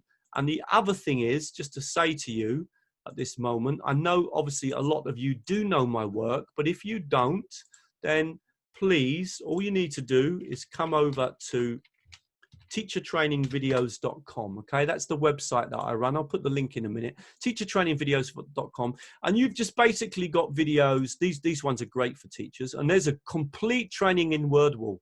Okay, it's the same as the one that I'm going to give you in the handout, actually, so it's okay. This is great. I think that you're going to be seeing Joe tomorrow, and I think Keith later on, and you know, they like these. I know Joe's going to be talking about Google, so I won't be surprised if tomorrow Joe Dale talks about Google.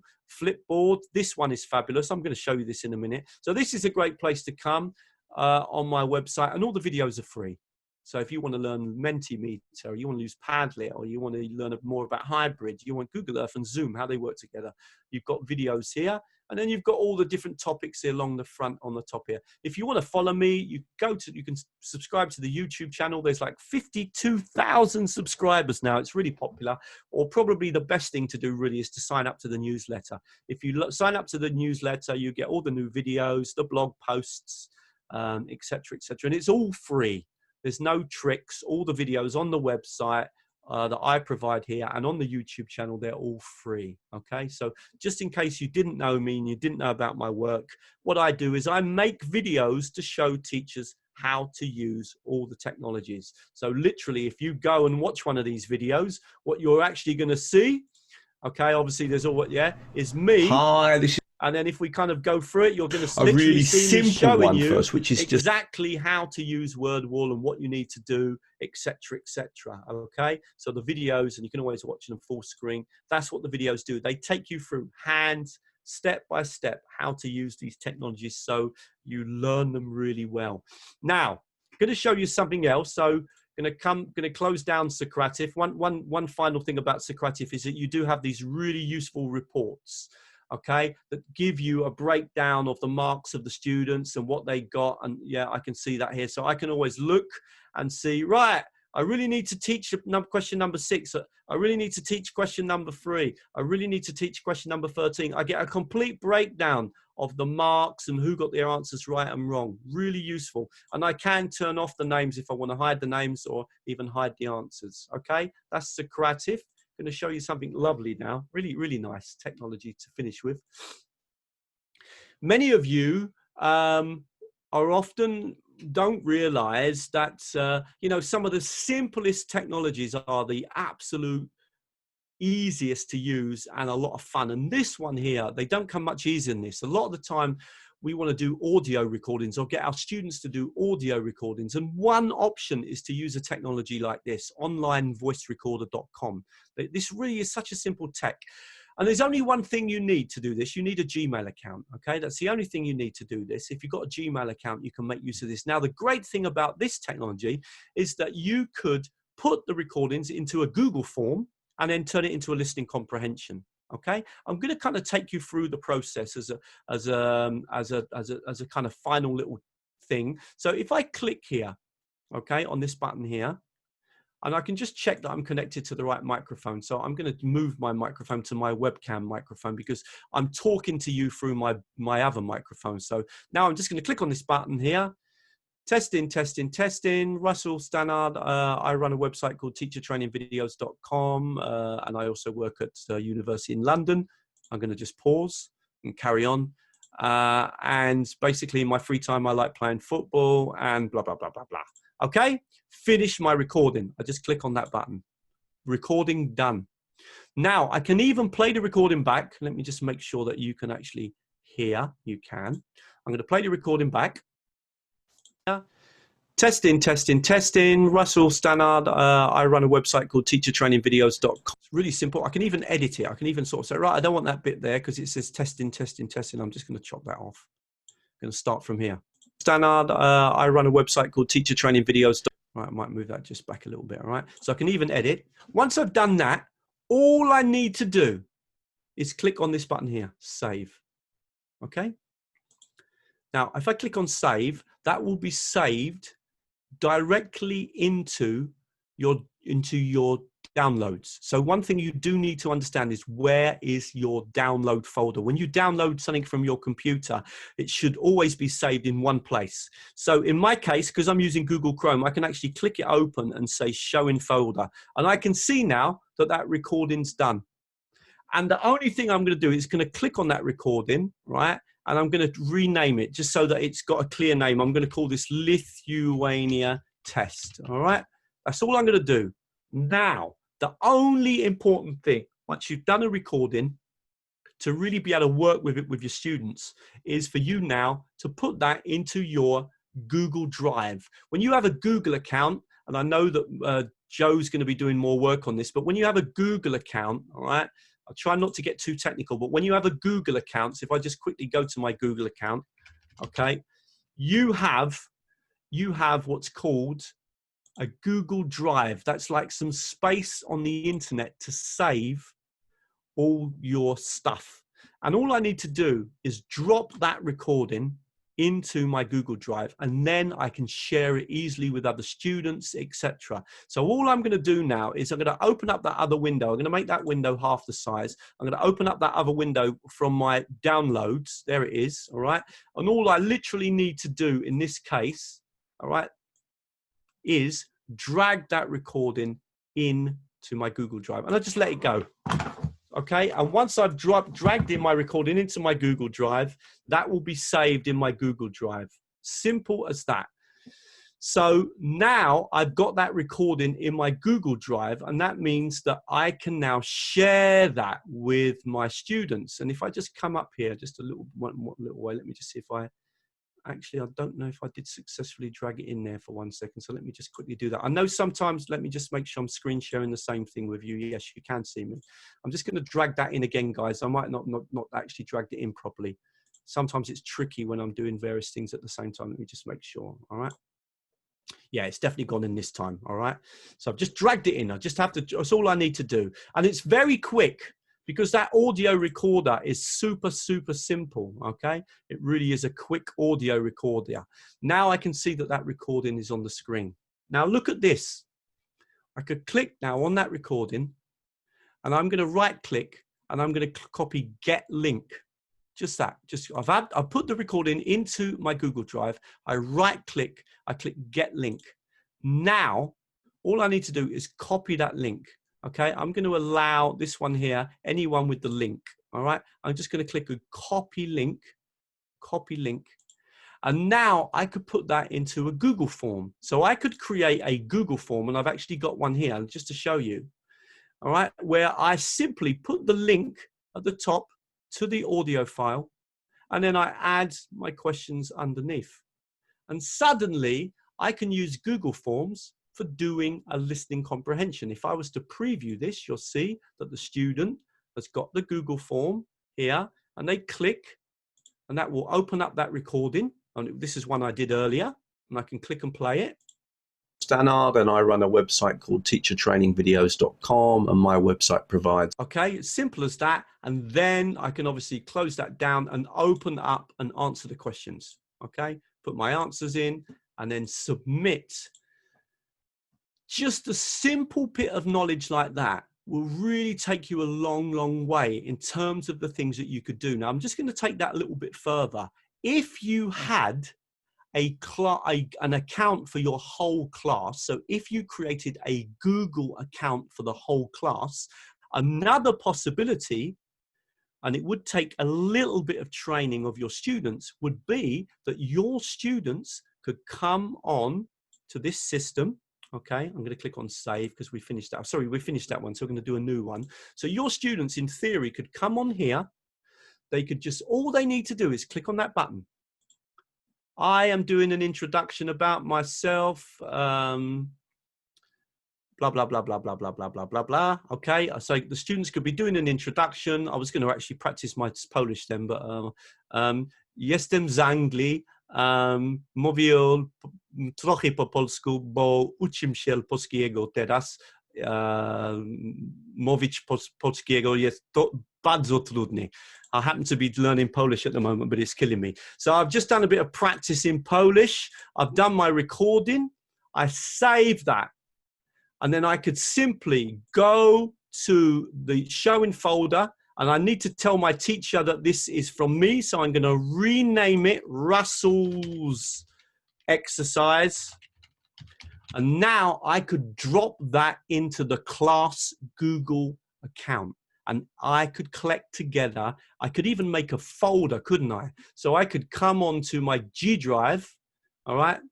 And I could actually make a folder. So I could click on new folder, and I could say speaking activity. And I could ask all the students, because if I do a communal Google Mail account, so for all the, you know, it might actually be called Google Classroom account, all of the students all together can all add their work into that one folder. And then you would have all the recordings from your students together. So what I'm trying to demo again is just a little bit of knowledge can go such a long way. Now, I know that that was a little bit more complicated than the other things that I've showed you. And I have got a video to show you how to do that as well. But again, if you start thinking about the pedagogy and you think, okay, I can do an audio recording. Okay, but I could put that audio recording in a Google Doc or in a Google form or in a Google slide. I could use it for making listening comprehension.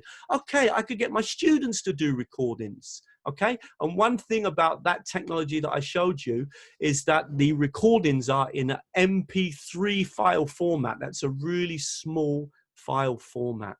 Okay, so that's just to get you thinking again. You know, people say, oh, you know, Google Forms, but then hadn't thought how you could make a listening comprehension in Google Forms. Yeah, all you need to do is get the link from your recording. So always click on the right one here and click on Get Link. Get that link. Make sure that you've got it set to view us or click on copy, and then you can open up your Google form. And I actually always just put it here at the top. I literally just click here in the description, click on paste to add the link to the form. And now the students can listen and then answer the questions below. Okay, so really, really simple to do that. And you can always test it and make sure that it's working before you start. Now I'm going to stop my voice. I'm losing my voice. I'm going to come back to the presentation. There's one technology I haven't showed you today, and that is called digital tools.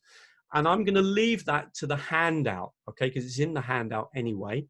So if you would like the handout from me today, and digital tools is in there, and the audio and Google Forms example is in there, and the Padlet example is in there, and the amazing word wall is in there, and Google Earth is in there, all you need to do, I'm just going to quickly stop sharing and just make sure that one second, just make sure that I've got it all set up for you. One second, I'll be with you. Just going to put here, and I'm going to put, okay. Right, just going to open up the screen now and quickly screen share this for you. So this is where I need you to drop me an email. So if you come, guys, let me just put that there like so. If you come, just email me at russellhandout@gmail.com. You can do it now, do it anytime today. It's automatic. The subject is Banga, okay, my football team, okay? And then just say, hello, this is blah, blah, blah from blah, blah, blah, and you will receive that handout. Okay, simple as that. You will receive a copy of that handout, okay? So just simply russellhandout@gmail.com. Just write subject Banga, and then just say, hello, this is blah, blah, blah from blah, blah, blah. And you will automatically receive that handout. Okay, guys? russellhandout@gmail.com.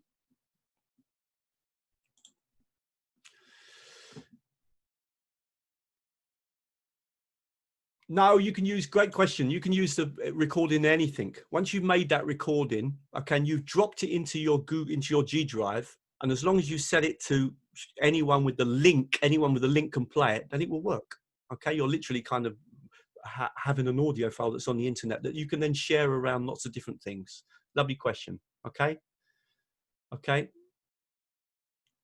I guess there is a time limit on the recordings. I can't remember. It's quite long. My advice to you about the time limit is generally keep it to 2-3 minutes absolute max. Honestly, I've been doing getting my students to record themselves for years, and you don't need long ones, you know. Students, even in the first certificate exam, are not talking themselves for 3 minutes. Yeah, because I mean, I used to be an examiner, and you've got various students working together, so the periods of talk might be a minute maximum. You know, so my advice would be to you would be limited to about 3 minutes. Yeah. Okay, guys, I hope that was useful to you. You know, please, I'll put the email. I'll write my email address again back into the window if you want the handout. Okay, just really, really quickly. It's russellhandout@gmail.com. All right, and I really hope you have a really great conference. Unfortunately, I'm super busy. I might try and get in tomorrow morning to see Joe in the morning. I'm a big fan of Joe's.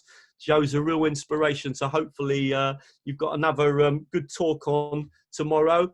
Thank you very much. Was that okay? Thank you so much. Thanks. It's so nice to see you again, and we hope we will be seeing you also in the future.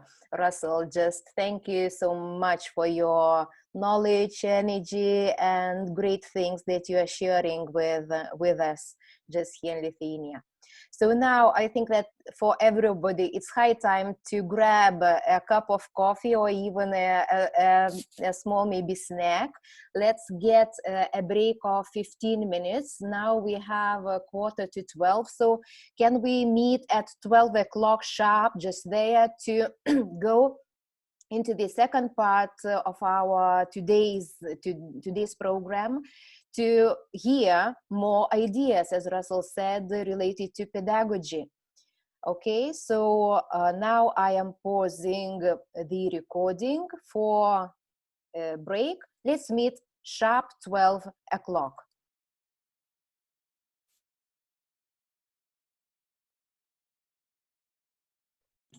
Good luck with the rest of the conference. I'll try and come in tomorrow morning. Steady-Ann, thank you for inviting me. Send my regards to Drone. I think she's there as well. And I'll be in contact with you very soon, yeah? Thank you. Thank you so much. Ciao, ciao. Bye-bye. Bye.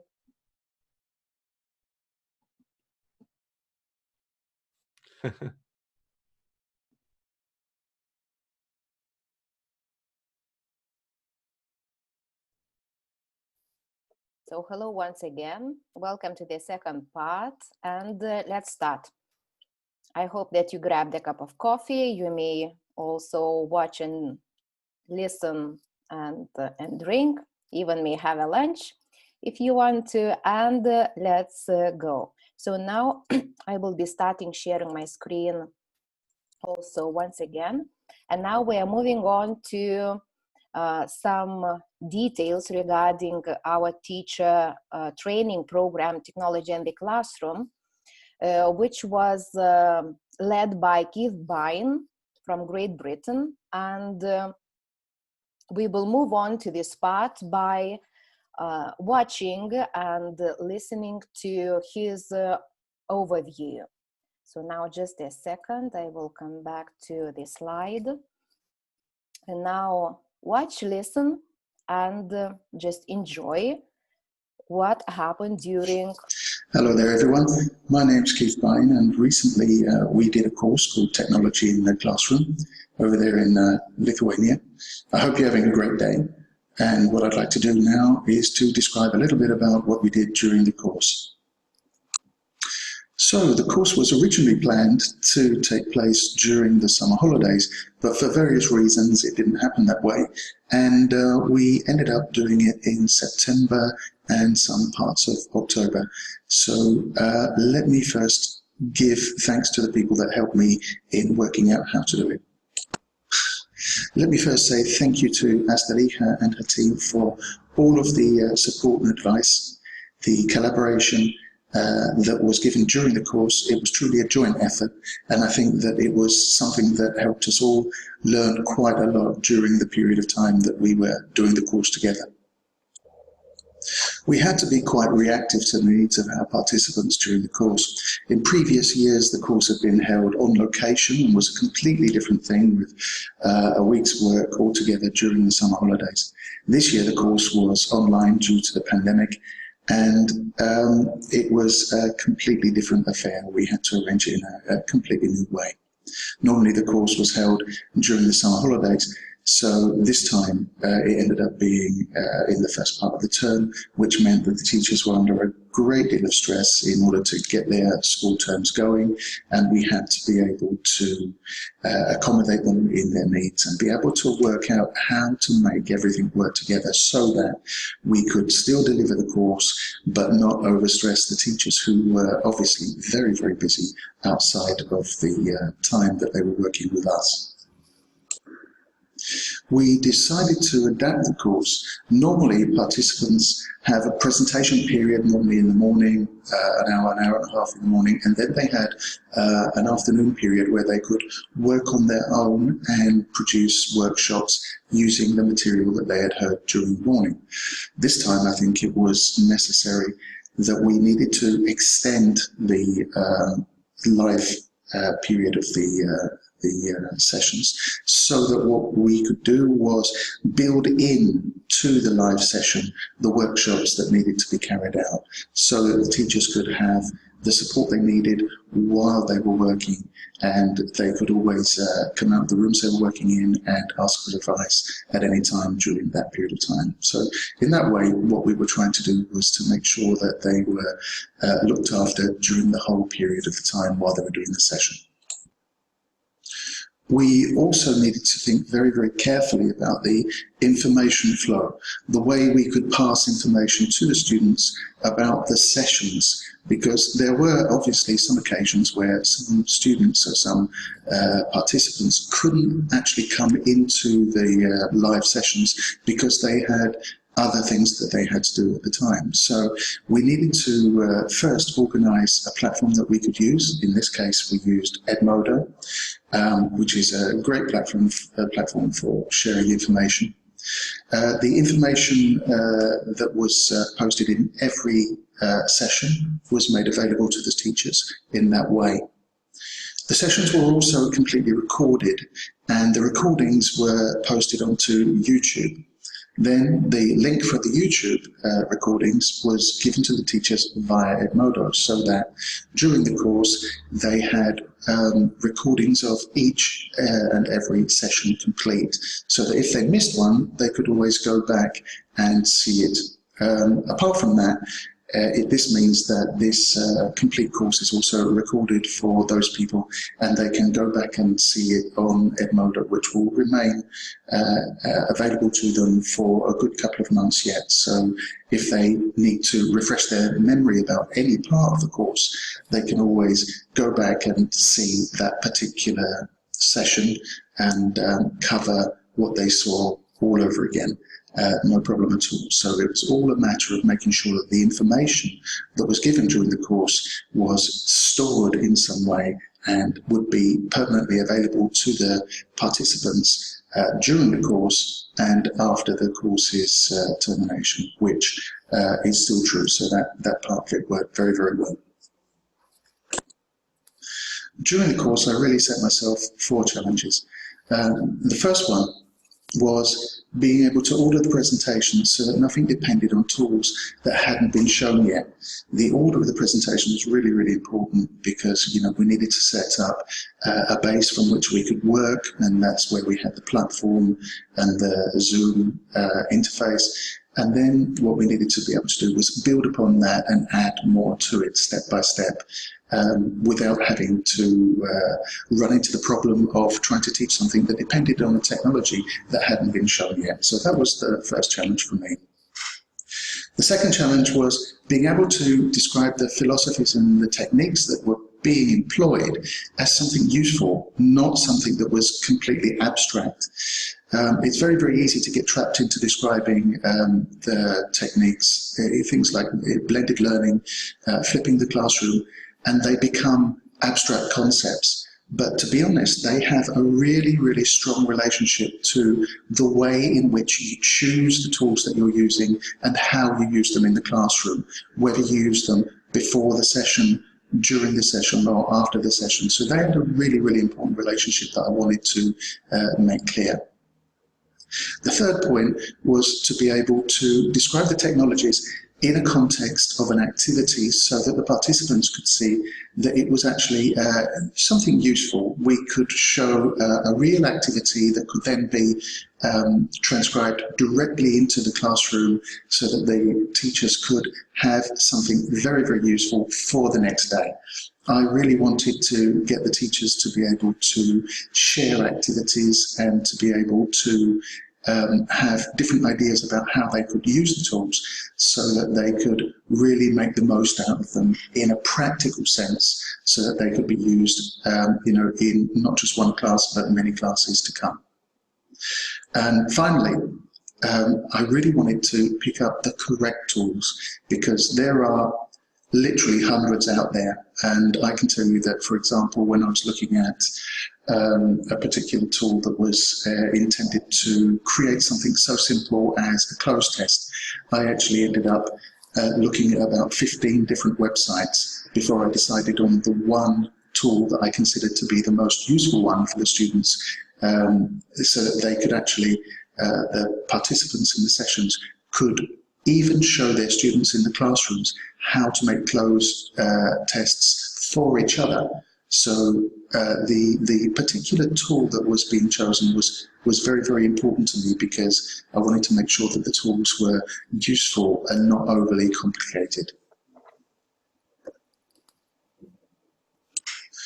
So how did we start? Well, the whole idea was we had our Zoom sessions and we had our platform, and so we were using Zoom and Edmodo as the basis of the course, and it worked out to be a very, very successful base to work from. From that point forward, we could share information and we could use the live sessions in a very, very fruitful way and to work on showing these tools to each other, and I did actually pick up some tips from the participants as well. So it was definitely a two-way street, something that was very, very enjoyable.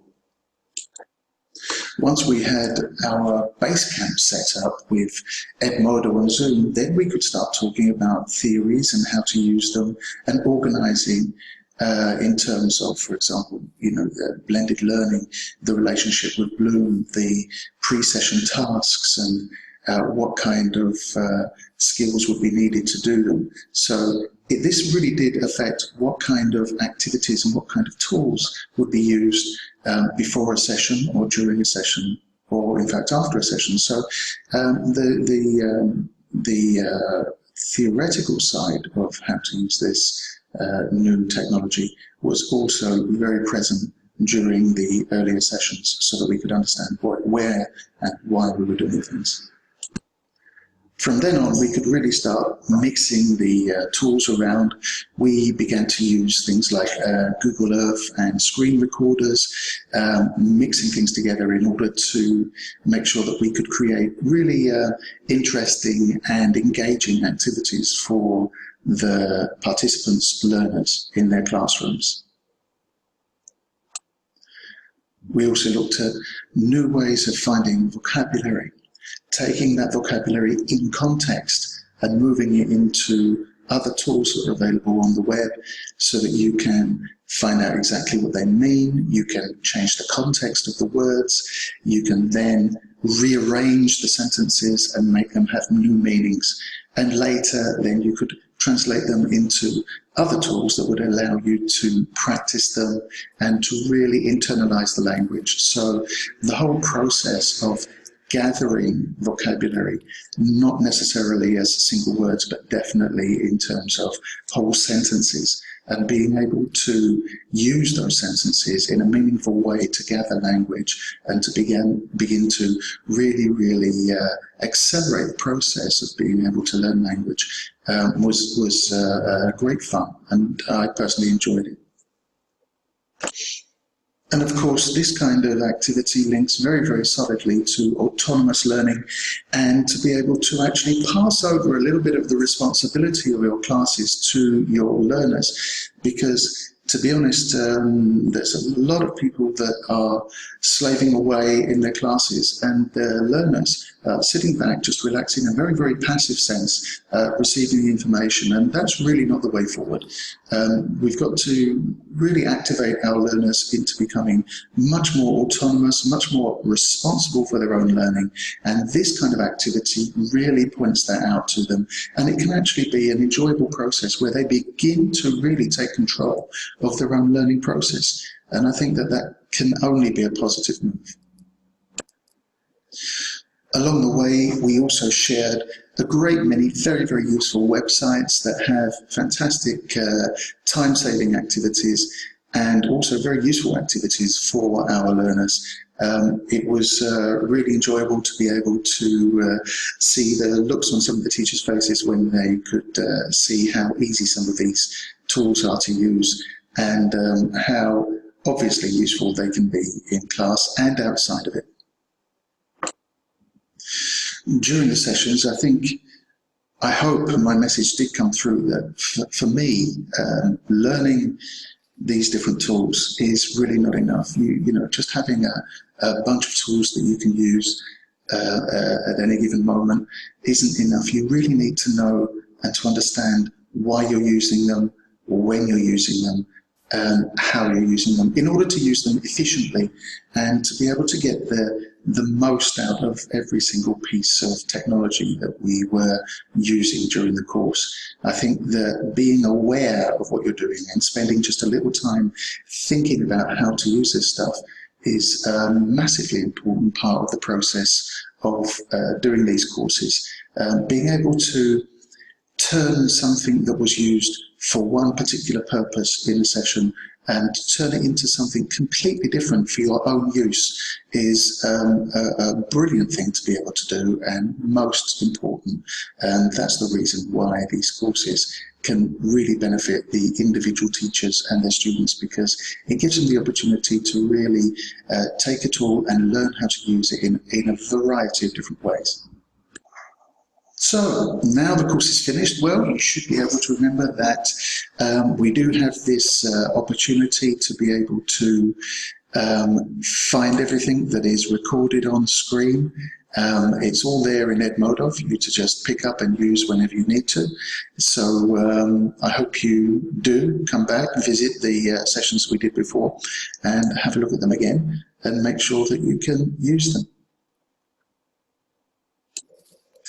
And just to end this little talk, I'd like to just say, it's a crazy year. We are going to have to just learn to do an immense amount of new things. There's an awful lot of stress around. Everyone is working very hard. I would just like to say one thing. Give yourself the opportunity to make mistakes. Be kind to yourself as well as the people that work around you, because this is a very stressful year where everyone is learning so much new stuff all the time. I think it's massively important to be able to give ourselves just a little bit of space to make our own mistakes and then get up and carry on. So with that final message, I'd like to say just very good luck to you all, and I hope to see you one day in the future. So good luck to you all. Have a great year. Hope to see you sometime in the future. Bye-bye now.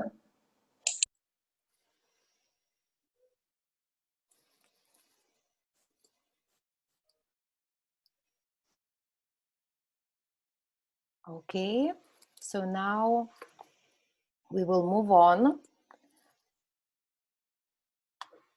Just a second, I will come back. Hi, I'm Dr. Just a second, I will come back to my presentation once again. Okay, I want to ask whether you are okay.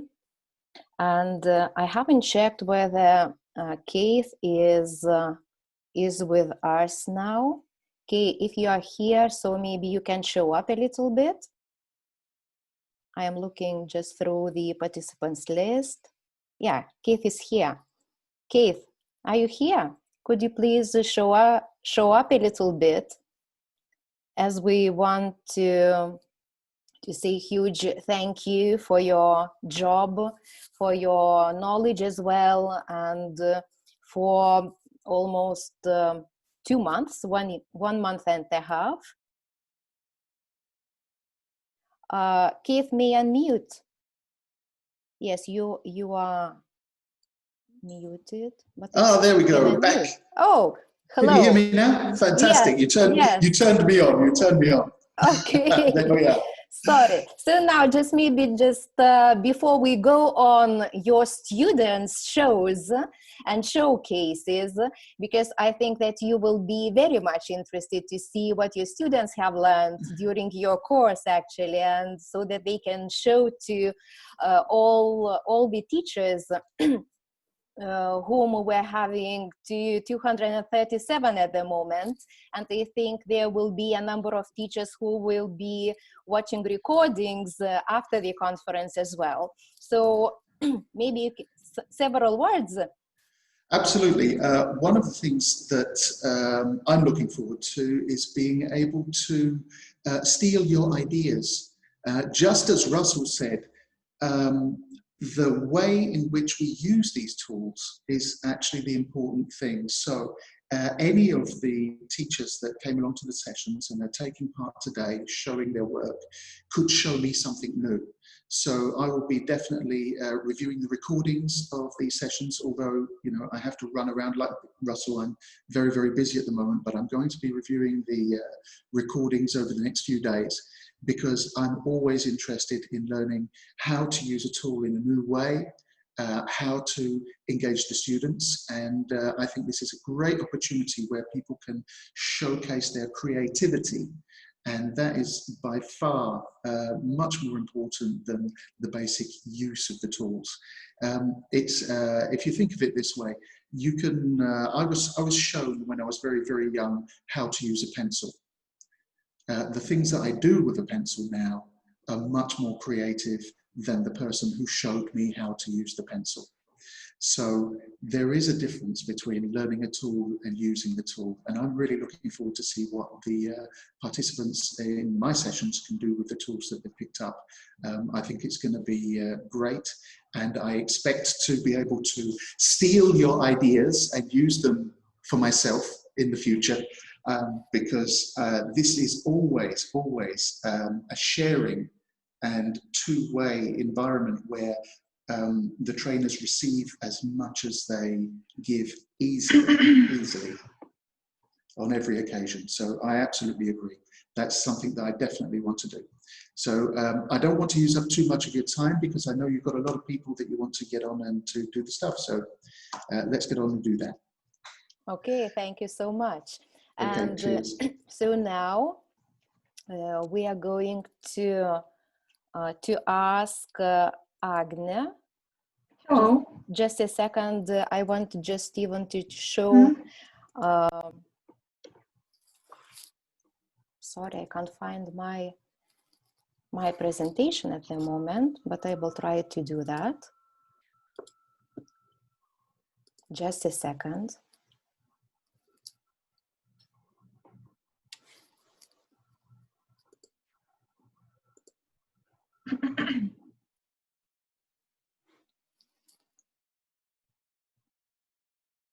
Okay, I will find my presentation during Agne's presentation, right, Agnė? And now you are going to talk. So Agnė Narbutė is a teacher from Klaipėdos Vitės progimnazia, and you are going to talk about about useful tools for online lessons. All right. And not only, yeah. Okay, so I am forwarding just the right for you to share the screen as well. Okay, so let's go on for that. Okay, so good afternoon, everyone. First of all, I would like to say that during these sessions with Byne, so we get a huge amount of different tools for our work, studying, teaching, in English and not only. And at the moment, I choose 5 my favorite things, but I'm going to present only 2. So my favorites are Answer Garden, which we already know, so from the Russell, also Padlet, and Edpuzzle, and the next one is Flipgrid. And by the way, Word Wall, so what about Answer Garden? Why do I like this Answer Garden? Because, for instance, I use this before my lesson to find out, let's say, what students already know about the topic which we are going to talk. So I use this one, and as Russell shows, you can write a title here, let's say hobbies it might be. Then we can give students how many words they can write, how long the answers can be, and let's say create. So then I share it with my students, and they just write their ideas, what do they already know about the topic, and then we will, we will get more new, maybe news about the topic, we share the ideas, and I think it's really useful before the lesson, before the topic. The next thing is, what I would like to share with you is Edpuzzle. Do you see my screen? Yes. Yeah, okay, very good. So what about Edpuzzle? I use this for 3rd, 4th, and other grade students because it's very interesting for them. They are very engaged in this activity, and if you are a new, let's say, in Edpuzzle, so of course you have to sign up to create your account, and join this. So I have already done that, so let's join to my Edpuzzle, and I would like how it works a bit. So first of all, I have my content. So here is my 2 activities which I prepared. So I think we will do one of them. And if you want to create a content, you can create a video. You can upload a video from your computer. You can create new folder, let's say, to put there some for materials you need during the lessons or something like that. So if I click to upload a video, I can choose the files from Google Drive, from my computer. So on this way, I can choose any video I want. So let it be hobbies, pronouns, okay. So my video is uploading now. Yeah, so it's here. And what can I do now? Then the video will upload. I will be able to make it with the questions. So I will be able to make quite of creative and interesting activity for my students. So I would like that we try to do this activity with you, that you would try to see what is that, how does it work, okay? So now what you need to do, if you use your phones, so you can use your phones and you can go to Edpuzzle. I will share Edpuzzle on the chat that you could log in. Sorry for a minute.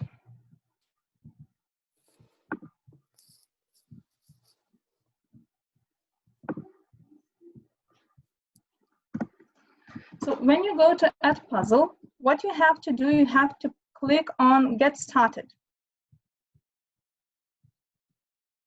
get started.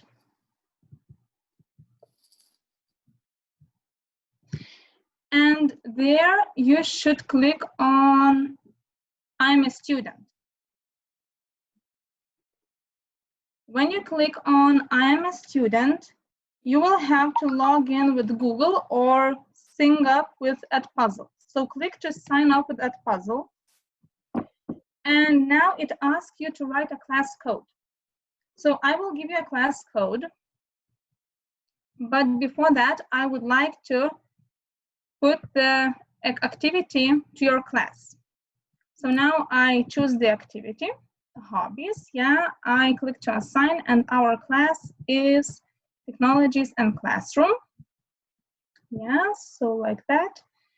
What's next? Now I can choose the day. Yeah? So when today, from today to, let's say, let it be Saturday, 12 p.m. Yeah, so now I put this here, and if I give you the class code, class name, which is on Kobe. So you have to click this code to join class.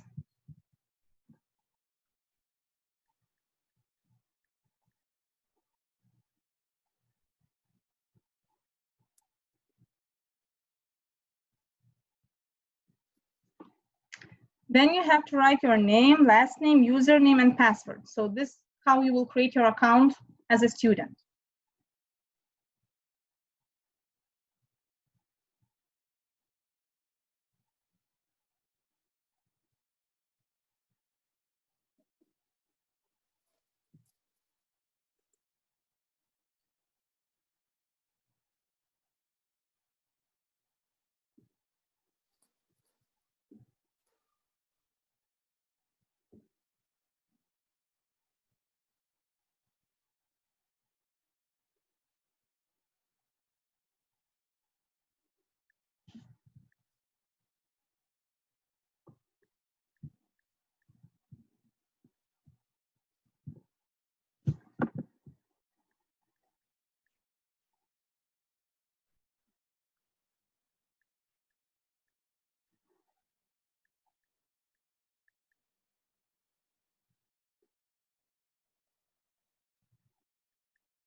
If you join the class, you should see activity.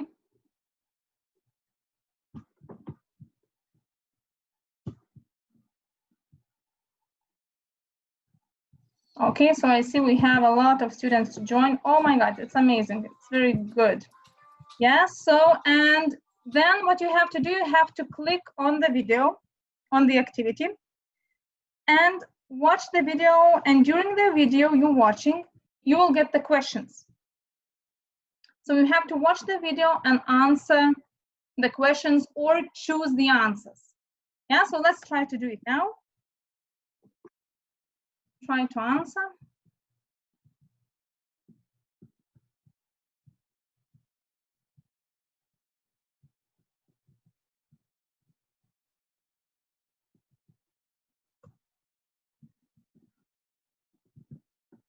Yeah, I can see some of students already answer some questions. Choose the answers.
Okay, very good. Yeah, so some already done. Yeah, so, okay, very good. Okay, so the main thing, what I wanted to show, yeah, that how we can make activity, let's say listening activity, then students can watch the video or listen the video and do some kind of activities. And after that, when the student done this activity, we can see how was going for him, yeah, for him or for her. So I make this one short, yeah, it was quite easy and students were really enjoyed to doing that. So after this activity, students said that it was the best lesson. So they were really amazed about using online tools for their phones. And of course, you can click, let's say that the student did it great. Yeah, so it's okay, perfect. All answers is good. You can comment if you need something to write. Yeah, let's say, well done. Okay, so. And my student will see the comments, so it's easy to communicate if you work, let's say, from online, yeah, during the lesson. What else I wanted to show you about this Edpuzzle is that you can create your content. Of course, you have to, before create your content, you have to upload the videos. So, like I upload this new video. I click on it and I want to edit and I can, let's say, trim it. Yeah, so I can make it shorter if I need, yeah, or something like that. After that, I can add questions. Okay, so let it be. The video is going, yeah, so we're listening. And then I decide to ask a question for a student. Let's say how to say, yeah, yes. And I can give them the answers they, their, and say. So during the video, then they will watch it, they will have to choose the answer.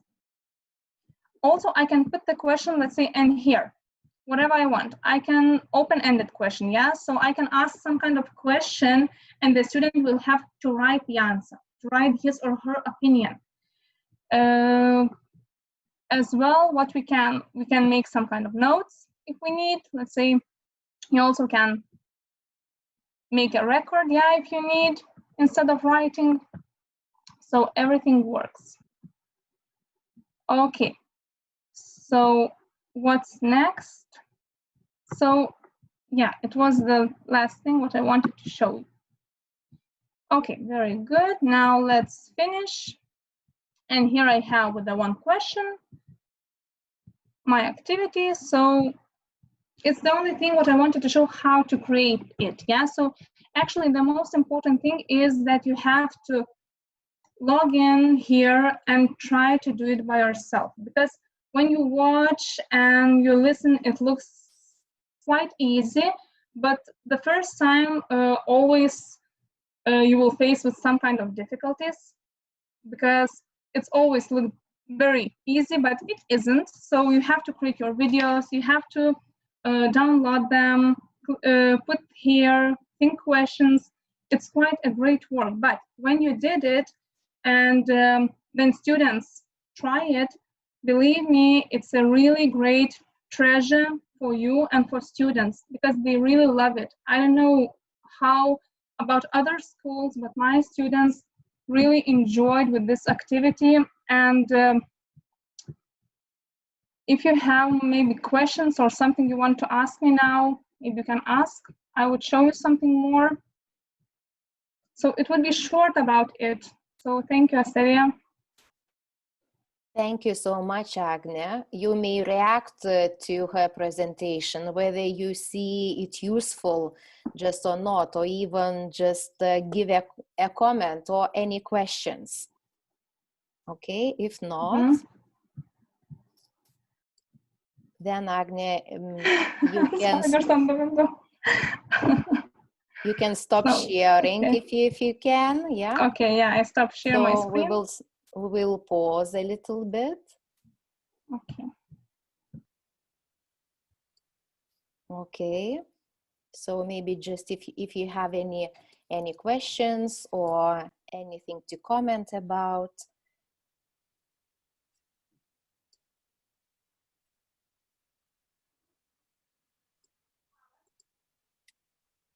Yeah, this is really suitable for all type of lessons. It doesn't matter if it's English or not, so you can, it depends on the teacher creativity, how you decide to use this Edpuzzle, so it belongs from each of us as a teachers. But for now, I use like that, and students were really happy, enjoyed the activity, and the best thing was that they say it was the best lesson ever I had, so I was really glad about my students, so they enjoyed.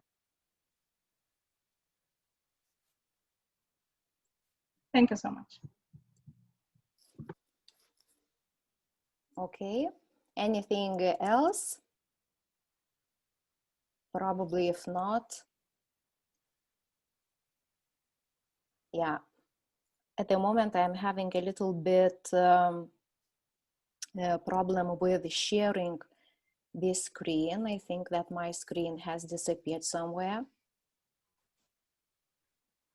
But to solve it, I think that we will invite. Can you hear me? Yes. Yes? Okay. I think that my screen has disappeared a little bit, but then to save the time, I think we will invite Giedra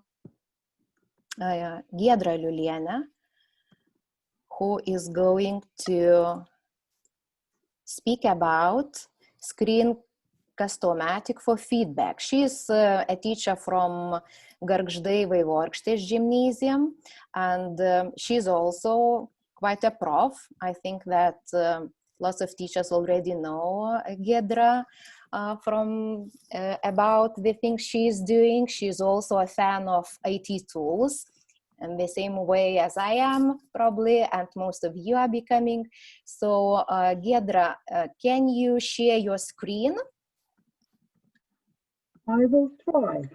Okay. Can you see the screen all right?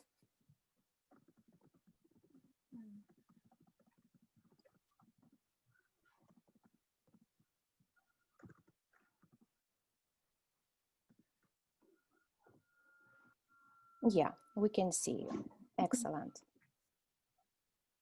Okay, so the floor is yours now. Okay, so hello everybody. As I am already presented, I am Giedra Aliulienė from Gargždų Vitės Gymnasium, and the town where Russell's favorite football team in Lithuania plays. The first time I attended Russell seminar was in 2018. It was Technology in the Classroom 2018, and since then I have become a huge fan of Russell. And this year it was the fourth seminar I have attended.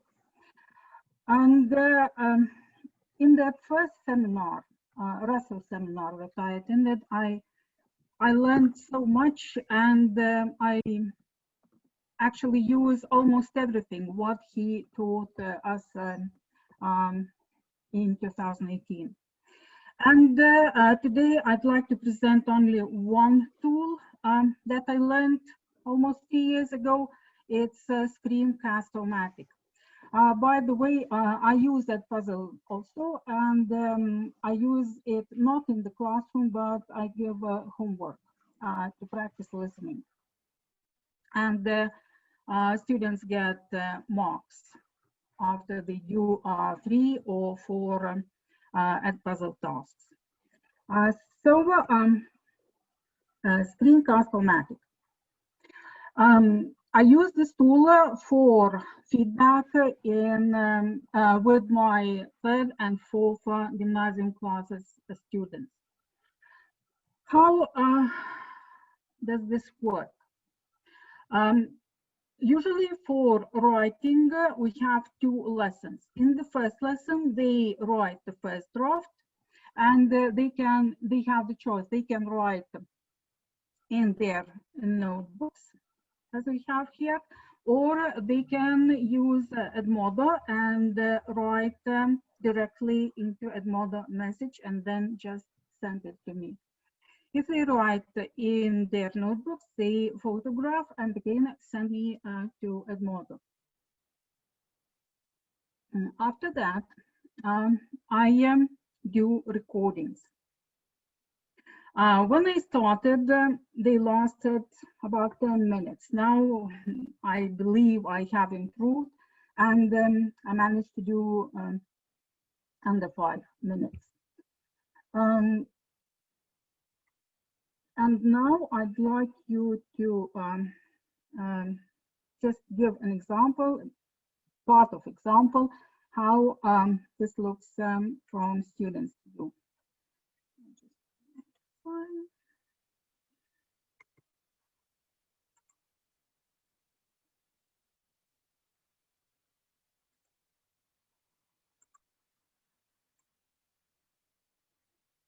Oh, just a moment, I think I haven't shared the sound.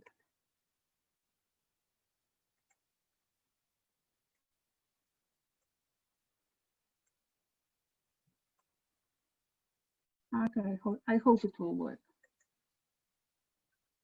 First sentence should be rephrased. This is the decision. So grammatically, it is incorrect. Please rephrase that. Remember, this is an indirect question, and there can't be any auxiliary verbs such as do in the sentence. Also, you can't start the sentence with but. No, great. How many times I have repeated? No, comma before when. And the second sentence actually is an argument. And in introduction, you can't give arguments. Try to rephrase, not to use exact wording in these statements. Okay, so this was a part of recorded feedback. I usually comment each paragraph and each mistake, what was wrong with that and how they might correct it. And then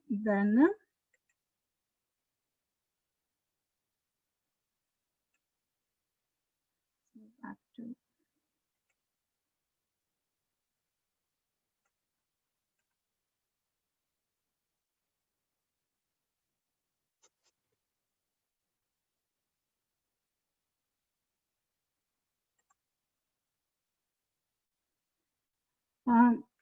then as we used to work, do the same in the classroom as we work with distance learning.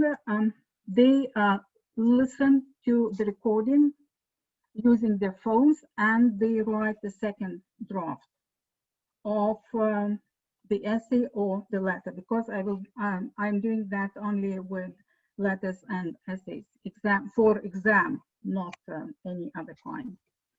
And some students choose, first of all, to write in different color over the top what they have to change and what they have to correct. Some do it while listening to the recordings. And what I have noticed is that the writing tasks improved significantly.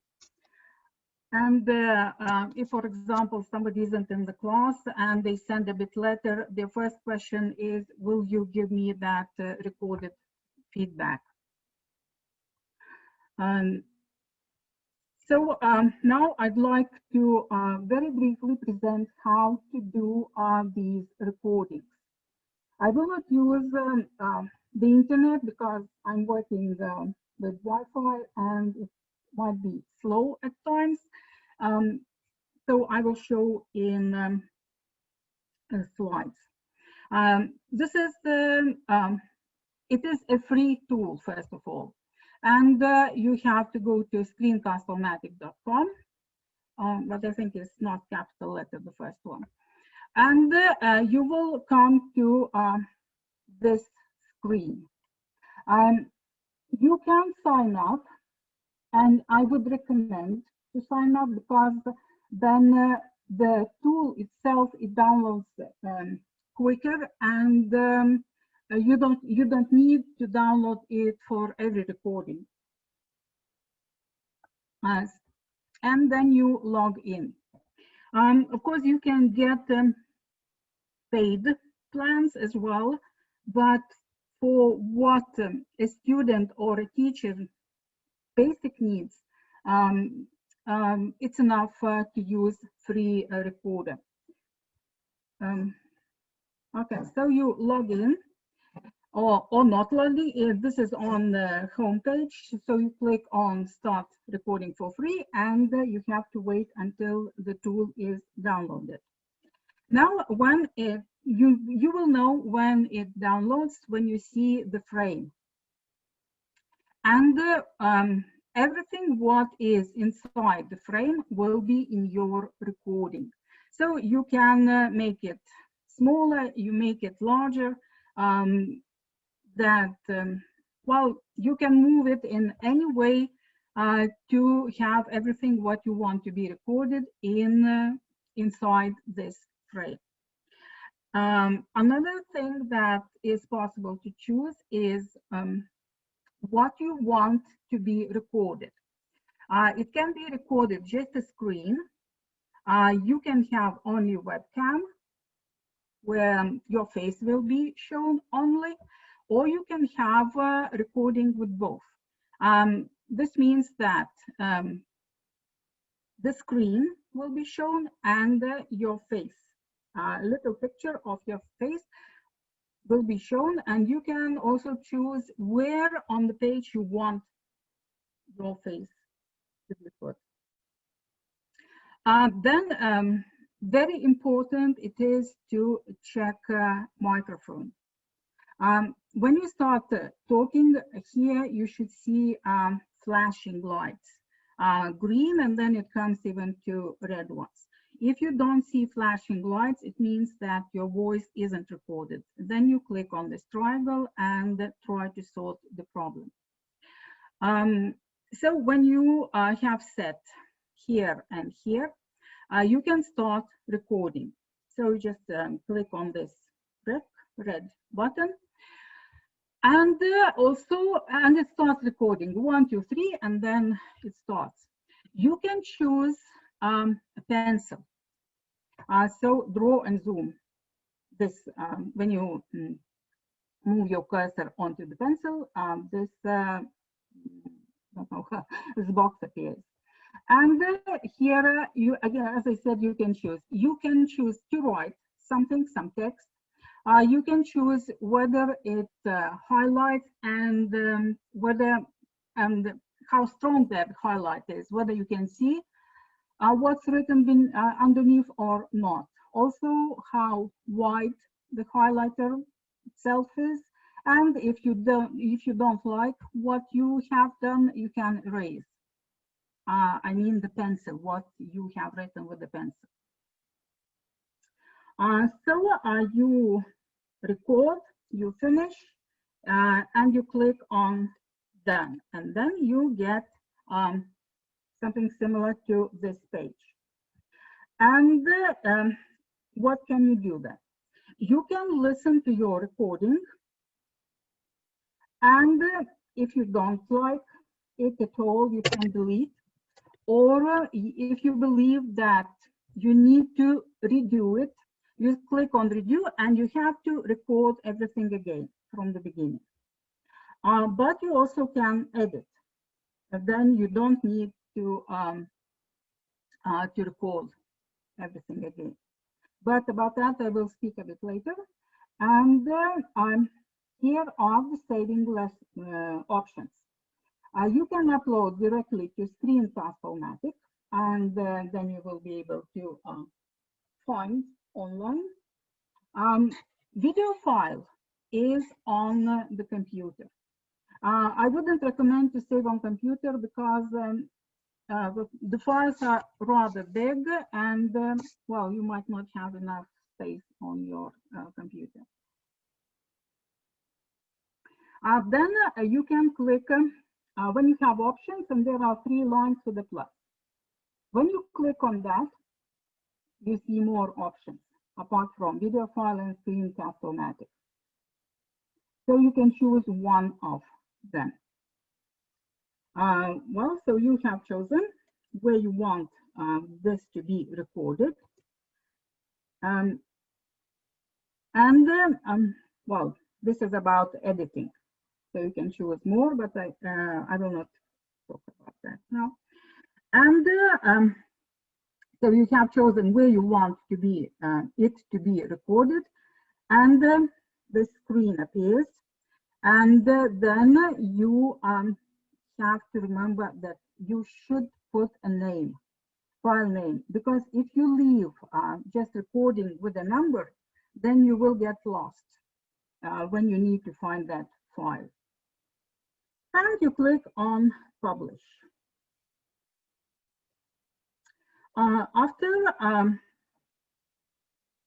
uploading is completed, you will see this page, and if you click on copy link, the link is immediately copied and you can share with your students. As I use Edmodo, I share these links on Edmodo, and only that student is able to listen to my comments. They can't listen to their friends' comments. Okay, so I think that's it. And if you think that you would like to use and have some problems, you always can contact me on this email. So that's it. Believe me, it's very useful, and students really appreciate that. And by the way, if there is a weaker student who has problems with the English, I do that in Lithuania, so it's not a problem. The stronger students, they want in English. Okay, so that's it. Thank you so much, Giedra. So maybe you have some questions. I guess that there is some comments. So Giedra, if you can look at the chat. So thank you so much. That's great, really. I guess it's much quicker to say something rather than write. Yeah, so that's why probably, especially correcting essays, which is really time consuming, it gives much more information for the student, and it's probably quicker for the teacher. Okay, what do others think about that? So thank you, Giedra. I have to apologize for the sound and everything else, because I said I worked on Wi-Fi, and today is not the best days for Wi-Fi at my home. Somebody has written, it looks time consuming. At first, yes, but when you learn how to do it, is very, very quick. Because if you mark essays, for example, you write everything, you underline, you put some signs, and then when you bring these essays to the classroom, students come to you and ask what this means, how I can say in a different way. And again, you have to read their essay because, well, you can't remember everything. And so it's double work, I think. But when you learn to do recordings, it is much better. Okay. One more question from Edita is how to put students' paper on that page. not really sure what kind of page. Don't understand what page.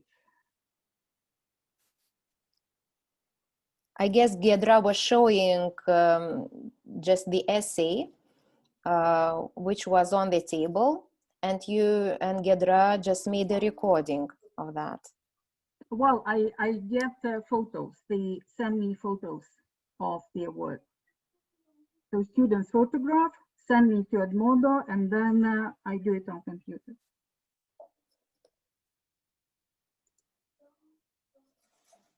Yeah, anything else? Okay. So thank you so much, Giedra. Really, it was really high level, actually, to use Screencast-o-matic just for that, but that's for gymnasium students. Even for primary students might be quite interesting to hear teacher's voice as well. Okay, so thank you so much. And now we are inviting Jovita Žilinskienė, who is a teacher from Alytaus Adolfo Ramanausko Vanago Gymnasium. And Jovita will talk about possibilities of using live worksheets and classroom screen in the classroom and remotely. Jovita, can you share the screen? Is everything okay? Does the microphone work? Yeah. Hello, everyone.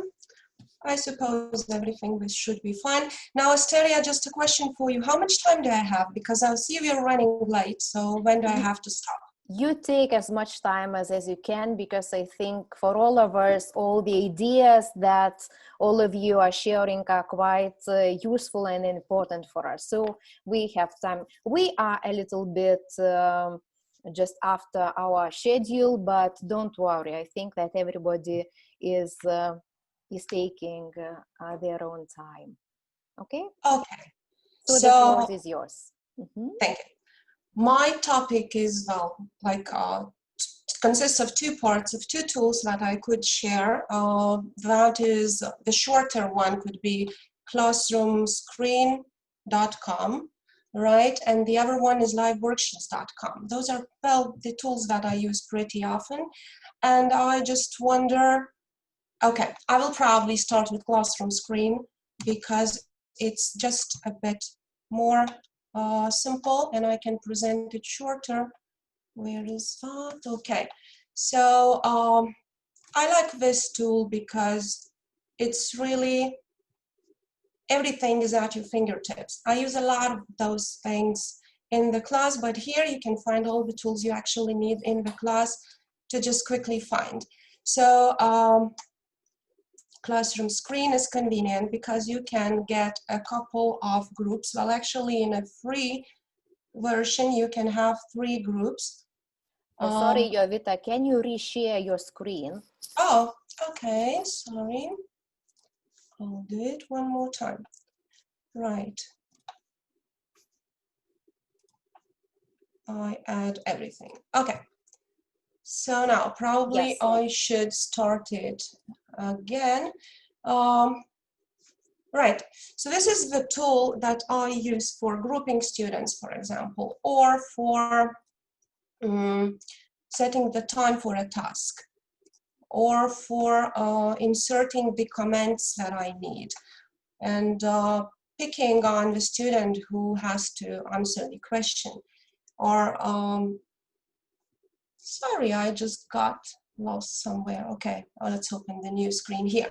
Here's all the tools that we can have. You can also collect feedback using it. You can roll the dice if you need just to choose something, right? So you can use it in very many different ways. You can record the sound. You can add any links that you are going to use in the lesson, and they come in handy just any moment that you want. If you don't need that window anymore, you can just close it and that's it. If you need it, you can drag and drop anywhere it's convenient to you. What I found useful is because I have quite a small screen in the class, so sometimes the students complain that they cannot see what I show them, so they can just scan the code and they would get into my screen here. It doesn't work like Padlet. What I mean is that they cannot directly join here and put input here on my screen, but they, if they scan the code, they would just get the screen on their tablets or phones, and they could just, well, see it in front of them, which makes it more convenient. What I often use is timer for speaking, and also a stopwatch. So whichever is more convenient for your own needs. Well, with younger classes, I've heard the feedback that the teachers find this useful, like you just put an icon of what they have to do, and well, based on their classroom agreements on what they have with their students, they can just indicate, and there's no need for a teacher to talk. Now, they can also, not they, you as a teacher, you can draw on the screen here. You have different tools. So if you quickly need to just do something, I don't know, you can just quickly have it. What I also find useful is here, then sometimes, for example, a student asks, well, how shall I write this or that word? You just added a certain word that you might want them to see. You can make the window bigger, and you can change everything like in a usual Word document, so you can create quite big pieces of text. But yeah, because I'm trying to make it very, very short and just give you an insight of what you can actually do here, here's the thing I like. Here's just a random group, because in a free version I can have only 3 groups. So just for you to see, I sometimes have problem and I have to ask a student come and talk. They say, why do you pick on me? I knew it's going to be me. So, well, let the computer decide. And then they never complain that it was wrong, right? So that student would do this. There's also the settings, like the one who was chosen. You can just click on it and they won't repeat, right? And you can enable the sound and all those things.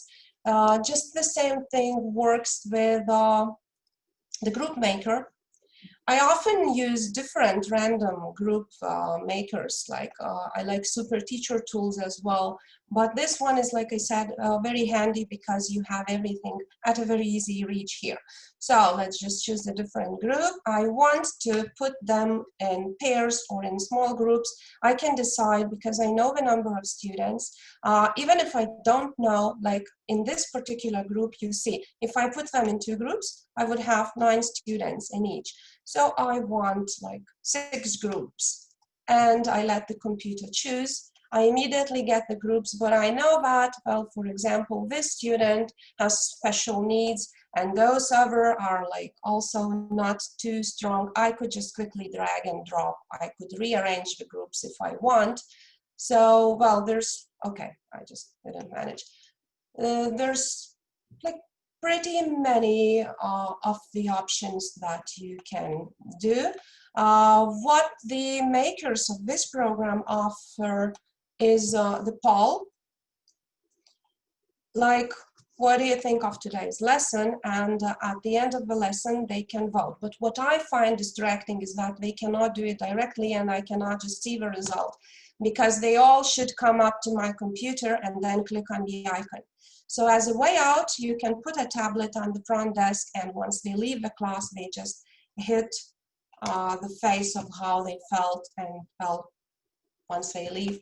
I don't very often use this. I used it actually once only. Maybe somebody would think of some better options how to do that, but I didn't find this very informative, although they like clicking the tablets anyway. Yeah, so maybe that would be it. Just a very, very brief insight into the possibilities of this tool. Perhaps somebody has some questions. Okay.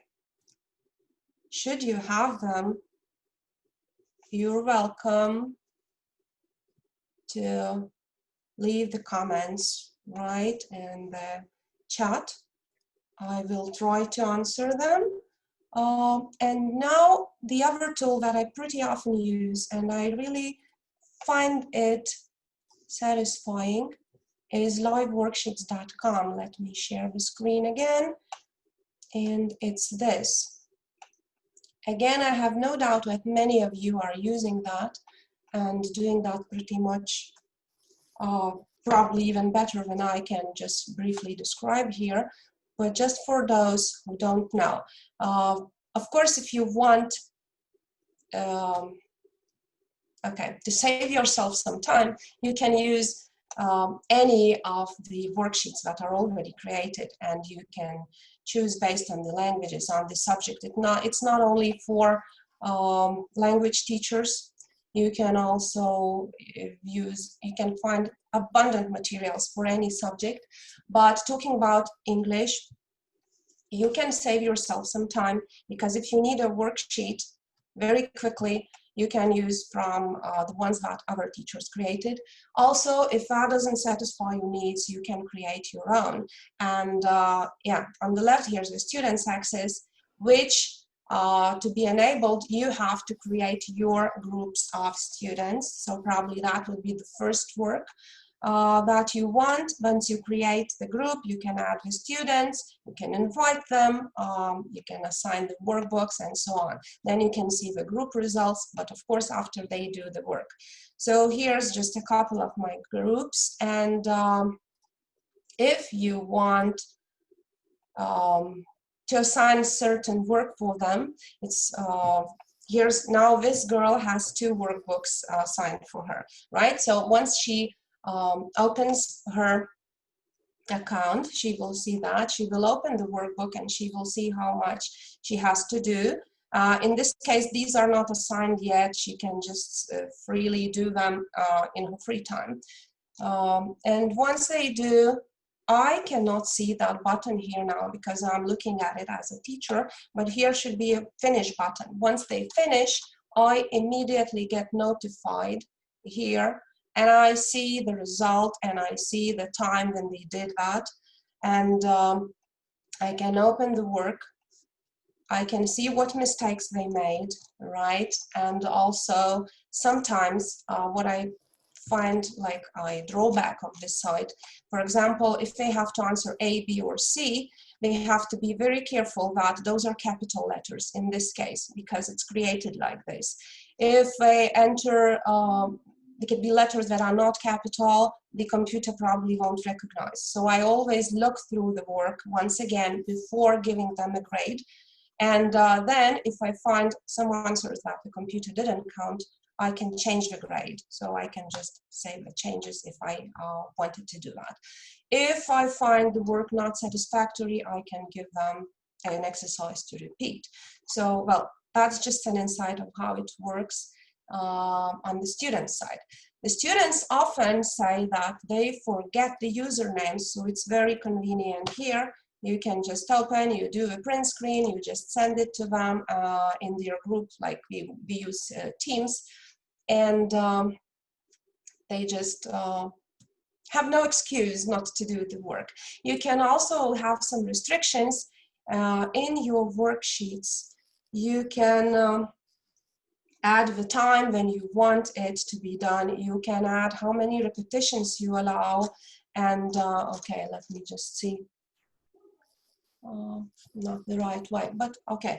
So you can give restrictions if, for example, those students who are late to submit, they cannot do that. Or you let them submit the work, but it will just be indicated that the student was late to submit. Or you can allow several repetitions, so they can do it several times. It depends on what your goal is, whether to just do it as a test or do it as a free practice. And also how to make those interactive worksheets. They offer really good tutorials. That's pretty easy. But what I found very, very useful is that you can upload any worksheet that you have. Let's just, okay, open, for example, not speaking, but, oh, here's the test. Okay, let's open it. Only those that are not your own creations, you can add the whole pages, for example, from your student book or whatever, but they will not be allowed to be public. So if it's something not created by you, it can be used for your personal use and your students, but you cannot publish it as a public thing. So yeah, I want to edit the document because now I only uploaded it. For that, like I want them to give an answer here, I just drag and make a space, and let's say the answer is A here. Here again, I get the place ready, the answer is B, and so on and so forth, and you work on the whole document to indicate the right answers. You have to put the answer, otherwise the computer won't know how to assess that, and you can just do the worksheet as long as you want. And then you just tick that you've done it. I want to keep it private, right? I'm not going to share it because I just used it as an illustration. Yeah, and I do advise to put your worksheet that you made into workbooks, right? So right now it's free for teachers. So I've got, well, plenty of those workbooks, and you can just, whenever a student says, well, I need more practice on tenses or something, you can just assign the workbook and they can work like that. I sometimes use it as a quick test in the classroom. I also use that for online learning.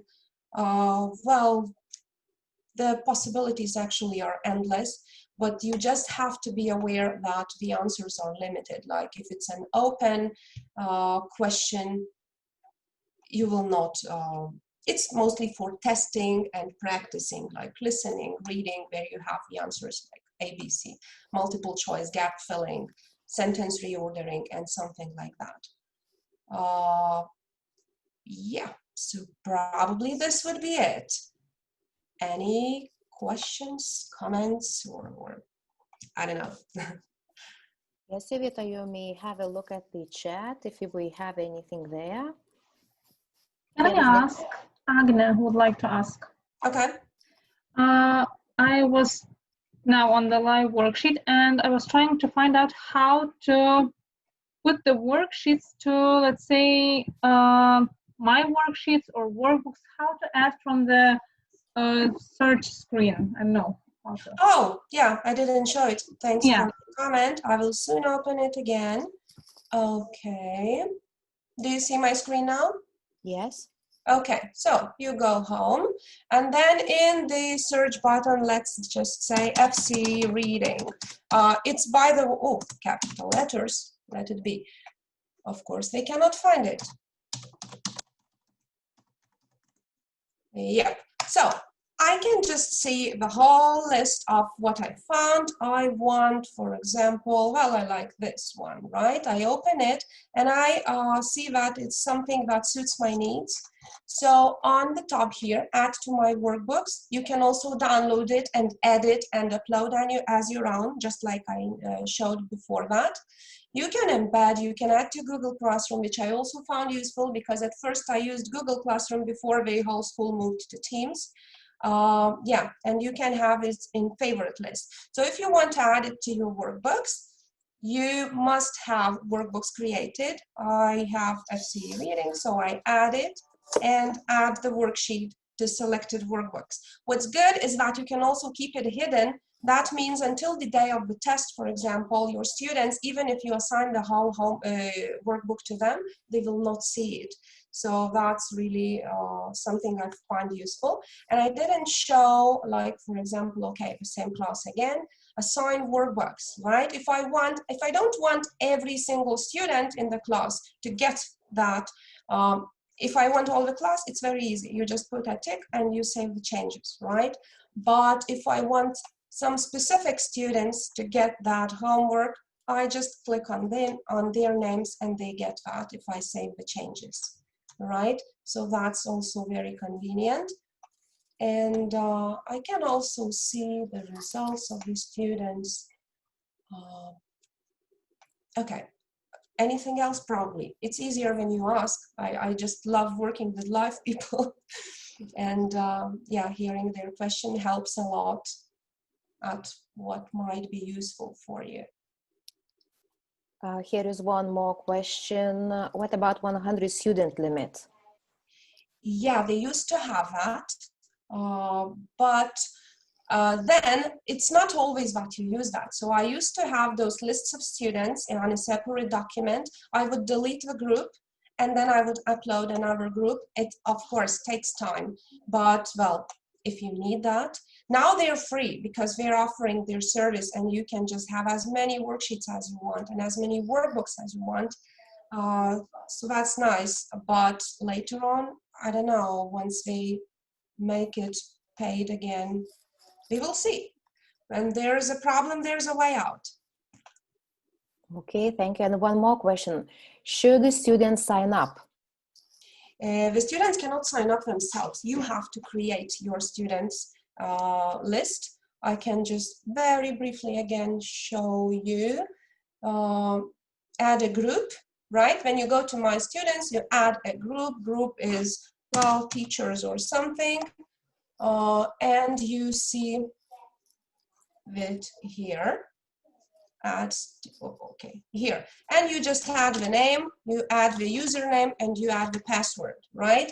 So then once you save the group, you added them, you will see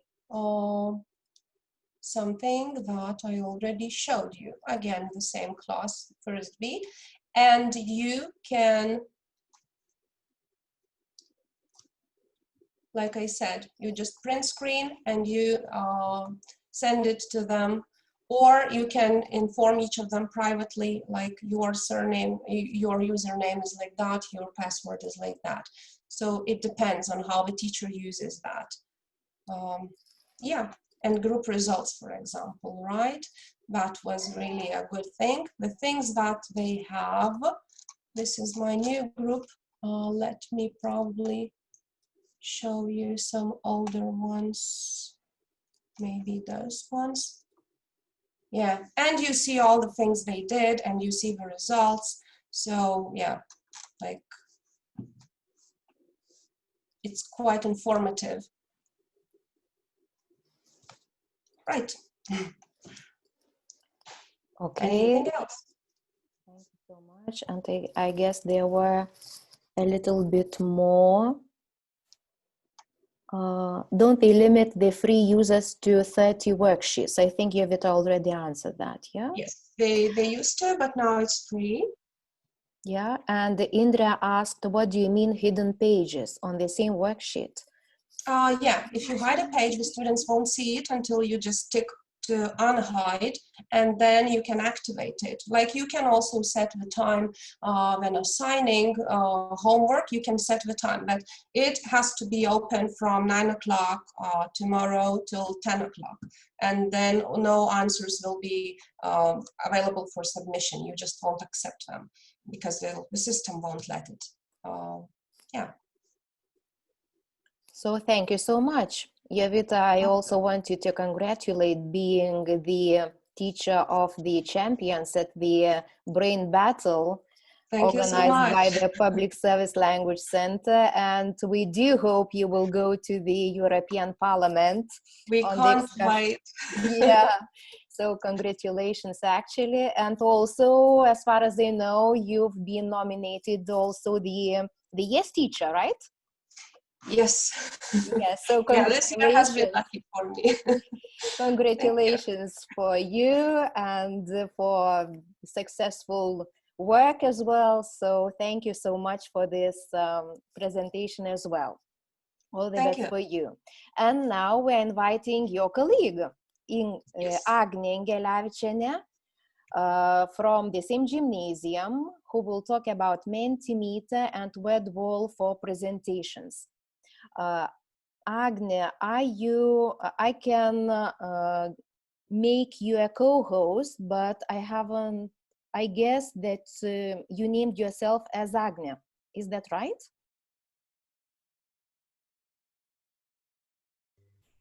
I will unmute, I guess. I'm not sure whether you are. Yes, can you hear me now? Yes, now I can. Okay, so you are just as Agnė. Yes, I can see I'm now. Just Agnė. Okay, because I haven't seen your name. I will make co-host you so that you are able to share everything and have controls of the screen. So now, just welcome. Okay, hello everybody. So I think that my presentation about presentations will be a kind of respite from the serious things we are learning here. And yes, I will be a little bit different from the other presenters because I'm just going to share the lesson plan with you, with the idea for the lesson or something like that, and how I group the students. This is not highly innovative in reality, but simple things I believe work well. So yes, I'm trying to share the screen. If you don't see something, just tell me, because yes, I can be a little bit nervous from time to time. Yes, I will start from. So what I would like to present is preparation for presentations, for giving presentations. And what we usually start with the students is the bad presentation that they watch on YouTube, and naturally they are allowed to elicit all the mistakes that we made by the presenter. And students love criticizing, so yes, they count all the mistakes and so on. And then step by step, naturally, I present what they have to do, what should be done, and so on. And then they get a task as a group, and for this, I usually use word wall. Yes, so can you see that? Yeah, can you see that? Okay. Yes, we can. Yes, because I'm sharing the screen, and sometimes yes, Yeah. when you change the activity and the screen disappears. So nothing very much, let us say, innovative, but the main two tools that I use for assigning students to groups is the box, open the box, and turning the wheel. There are two ways of doing that. Yes, for example, if you have, it depends on how many students you have in the group. Yes, so you can count them on that day and just add some students to the list. For example, I know that I have 5 students. I can add one more. For example, I don't know, Edita, Jolita, and so on. Yes, I add the student. And then I just can open the box and pick up the students and assign them to the groups. Yes, so for example, the first group is Rugile, and then what works well with the students, even with the very adult ones, they want to press the button themselves and choose the colleagues that they are going to work with together. So yes, the captain of the team comes and picks up the people who are in that particular group. Yes, now I come back to, yes, to my activities, sorry. Yes, I have to come back, yes.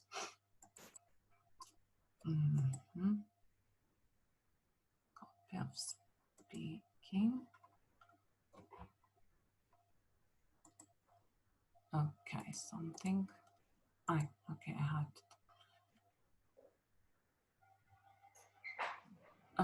Yes, I had to save it. And yes, it has become very slow because I'm sharing lots of things. And then when we already know who is who and who yes, works together, then we can assign them the task. On that particular day, we had the presentations that they had to prepare about some particular style of clothing. And we spoke about them, and we read about the styles and so on. And yes, so there were 4 groups of students. And yes, and then the styles that yes, you see. So there were 4 styles that they were going to present or create an ad in reality. They had to present the style in a way that they could make me buy the clothes of some particular style.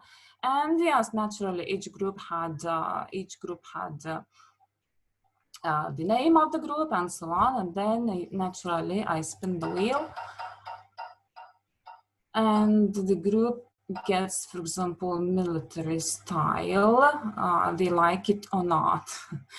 Yes, whether they like it or not. So yeah, and whether it is a group of girls or it doesn't matter.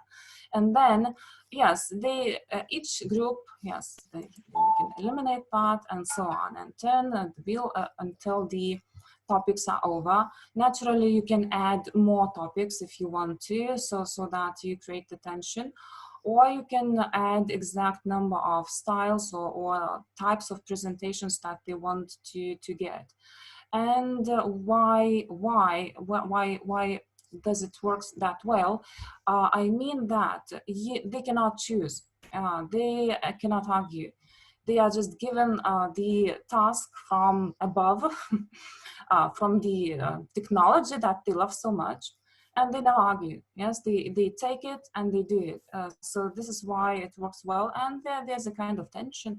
They always, I don't know, keep, I don't know, tense while the wheel is turning and so on. So simple things, but they work really well. And then yes, on that particular day, I gave them 15 minutes or so to prepare. They used whatever they could, and then yes, each group presented their style and so on. They, by the way, you can also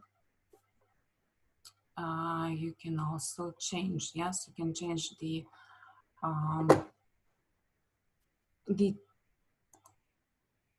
way you assign the task. For example, yes, this will be a small step aside, but for example, if you want them to have some particular role in the group, you can write the roles on the box or on the wheel, whatever you want to, and then again they can they just get the role. This was used for the mock trial that I made with my students.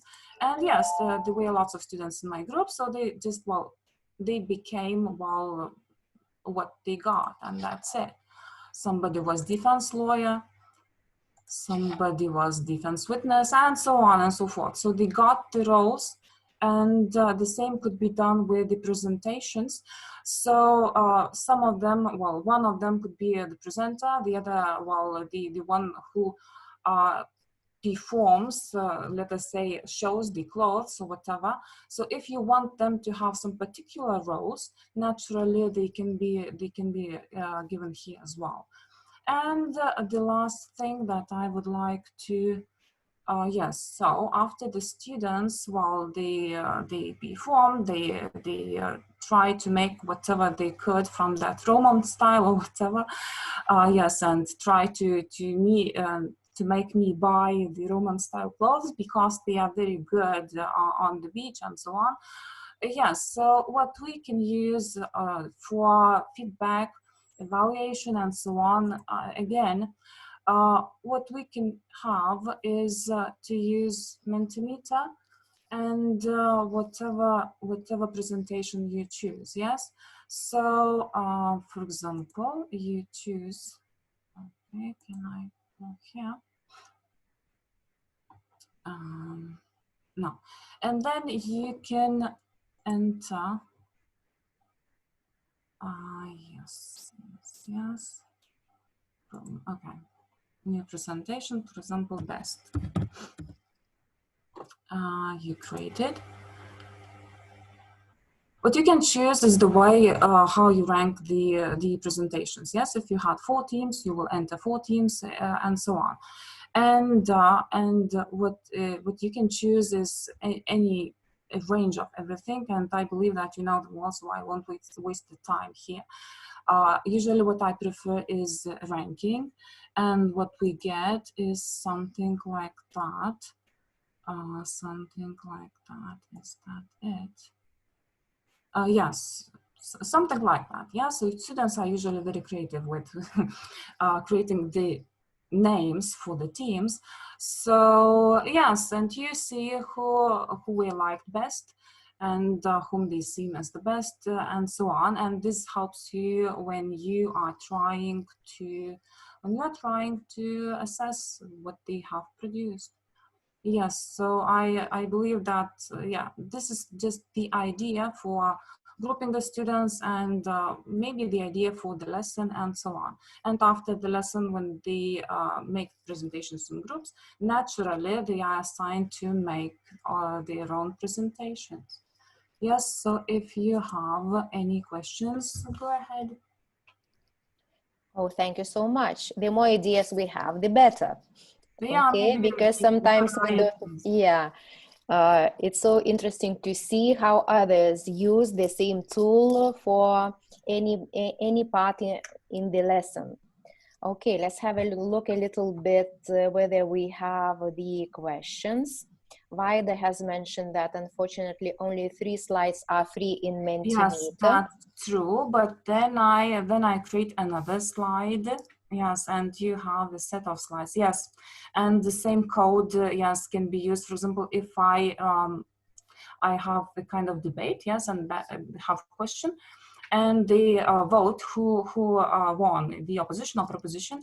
Yes, I have to create several slides and give a different code for the topic that they voted for. Yes, so you have to create them more, but it is very quick. You can create that during the lesson on the spot. You can make that on the spot. It is easy.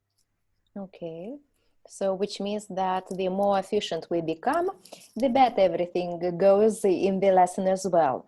Okay, and one more comment, Ramida says, I use Mentimeter for feedback. Yes, that's another idea. Yes, naturally. And even after the lesson, you mean at the end of the lesson, probably? Yes, most probably at the end of the lesson, because there are other features of the Mentimeter that you can use, naturally. Yeah, okay. Of course, we haven't mentioned all of them. Yeah. Okay. Thank you so much for this kind of presentations, for hands-on practical activities and even ideas. So that's so nice to hear what other people are doing, just using the same tools. Okay. So now let's move on to the last presentation today. Which will be given by Lina Fedorchenkienė, who is a lecturer at Vilnius University, and she will be talking about bamboozle in an English classroom. Okay, Lina, are you here? Thank you, Asteria. Yes, can you hear me? Yes, we can hear you very well. Okay, so just let's check whether everything works and please go on. Okay, right. Okay, this is not exactly what I wanted to share. This is the one. All right. Is everything fine? Can you see things well? Yes, wonderful. Thank you. So once again, hello everyone. So I do hope that my presentation will be like a cherry on top, because bamboozle is really easy to use. It's really user-friendly. It's pretty straightforward. Doesn't require very long preparation. You can use a lot of games which are already here, so you can kind of steal the ideas from the other teachers. And as I often say, we have an advantage of being like English teachers because we have colleagues all over the world, and our colleagues do a lot of things for us that we can use free of charge.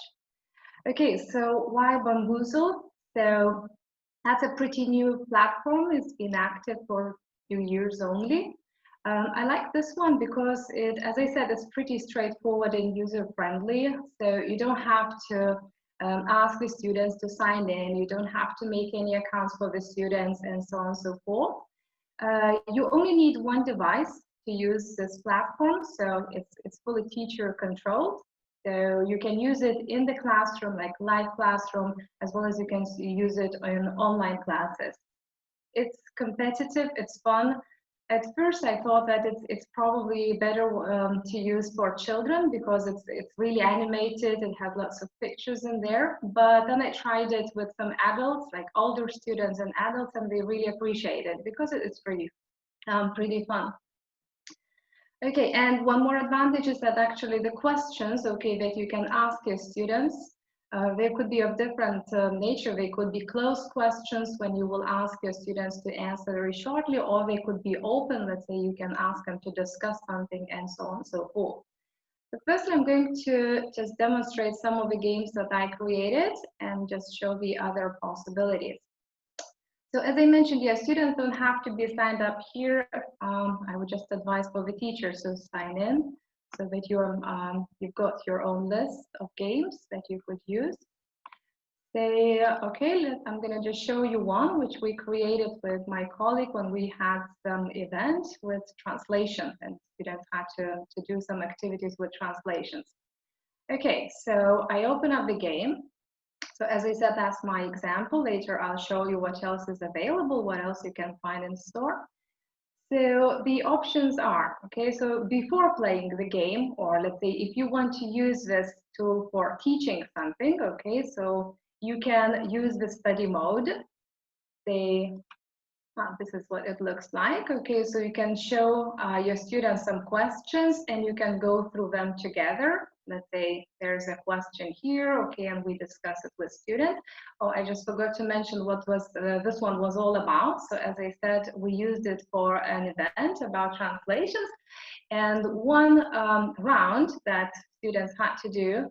So we gave them some translations, and they are all real. They come from real life.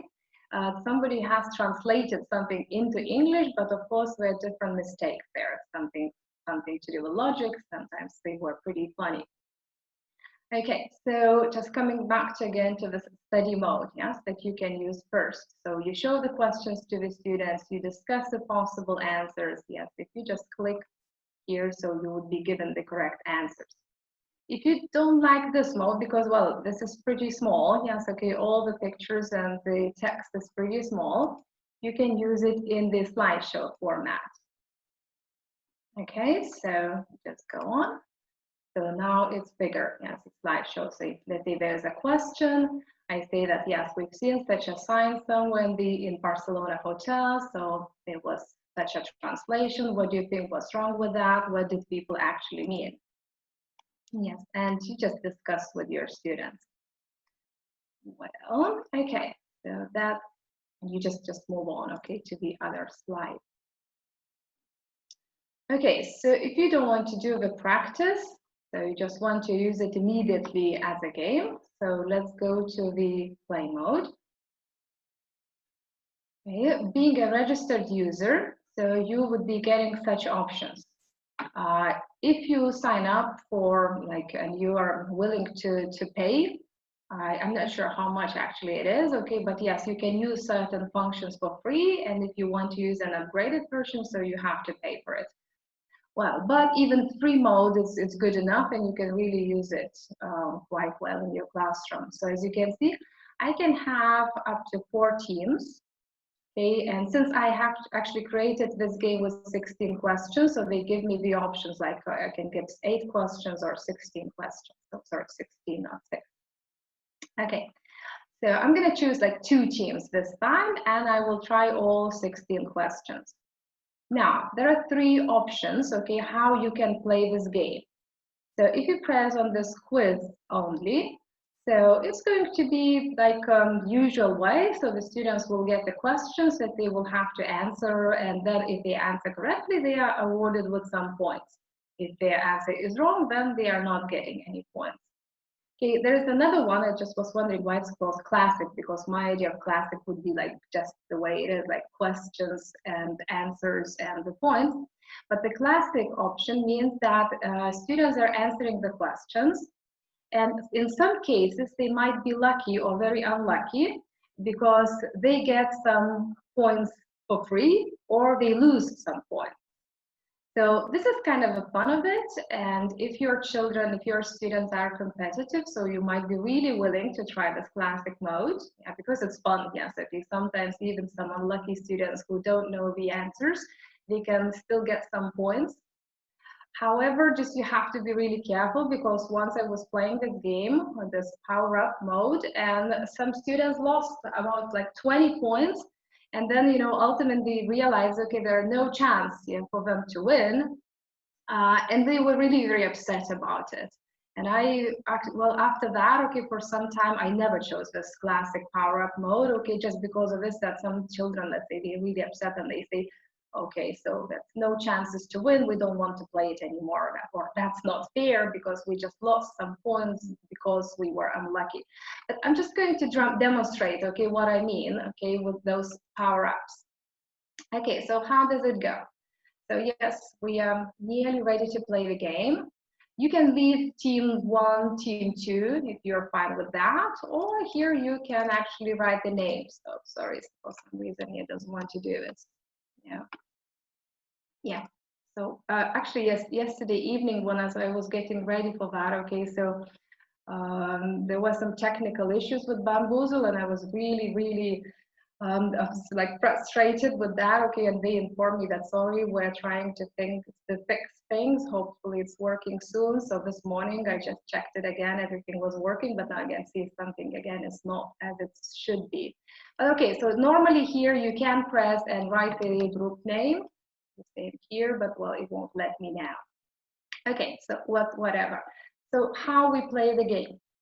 So team 1 now, because this is their turn, yeah, they can choose which question they want to answer. So for instance, they say number 1.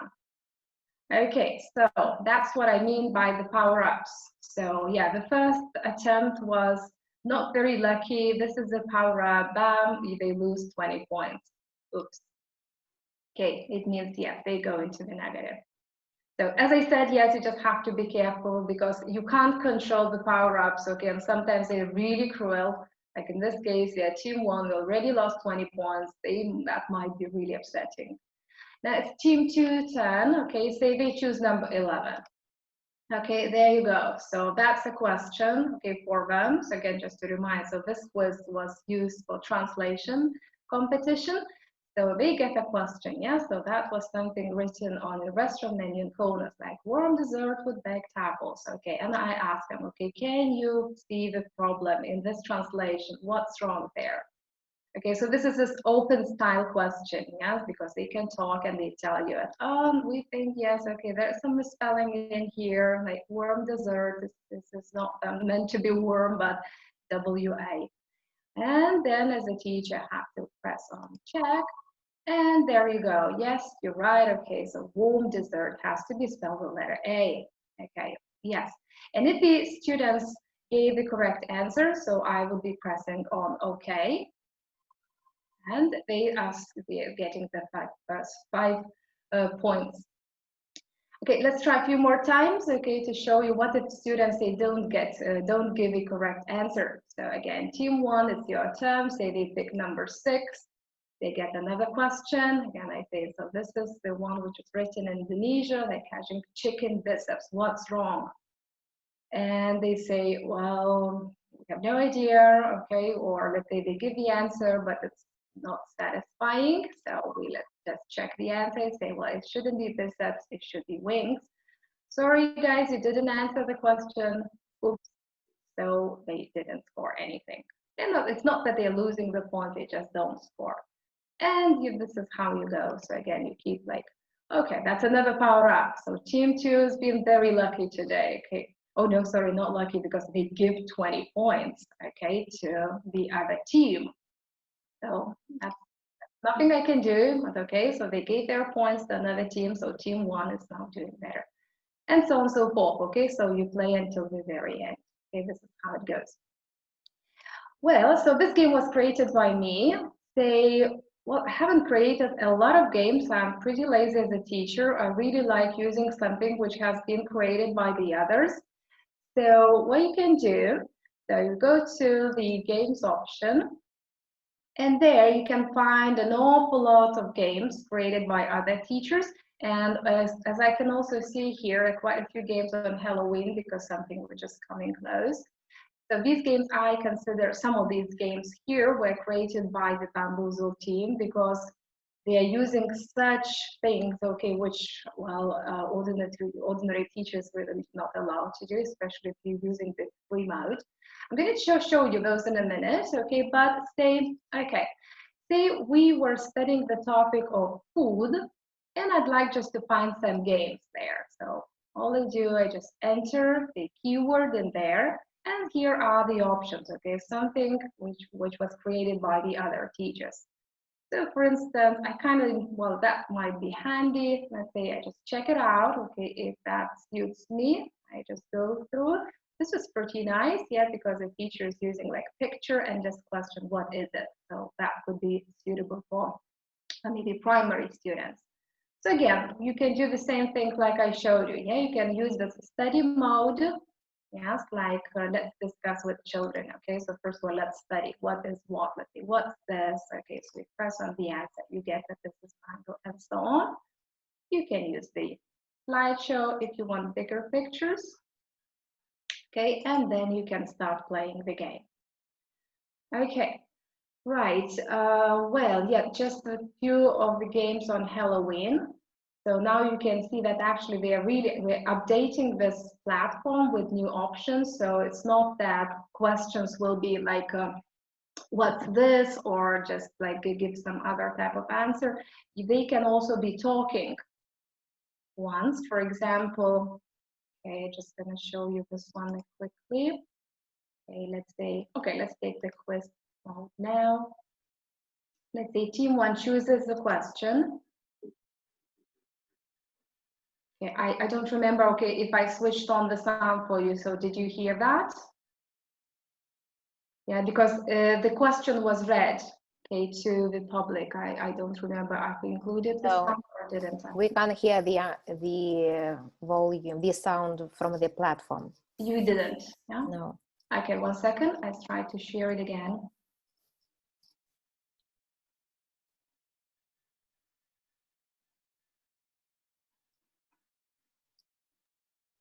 Okay, so let's try again. Because as I said, okay, so some of the games could be speaking games. So let's try this one. Okay, so the students pick, say, question 6. When's the last time you went trick-or-treating? Okay, so yeah, it was read. Okay, so the students. But as I said, if you want to use it like a free mode, you can't make it. Yes, okay, you have to use the upgraded version. Okay, so then you can create more complex types of games.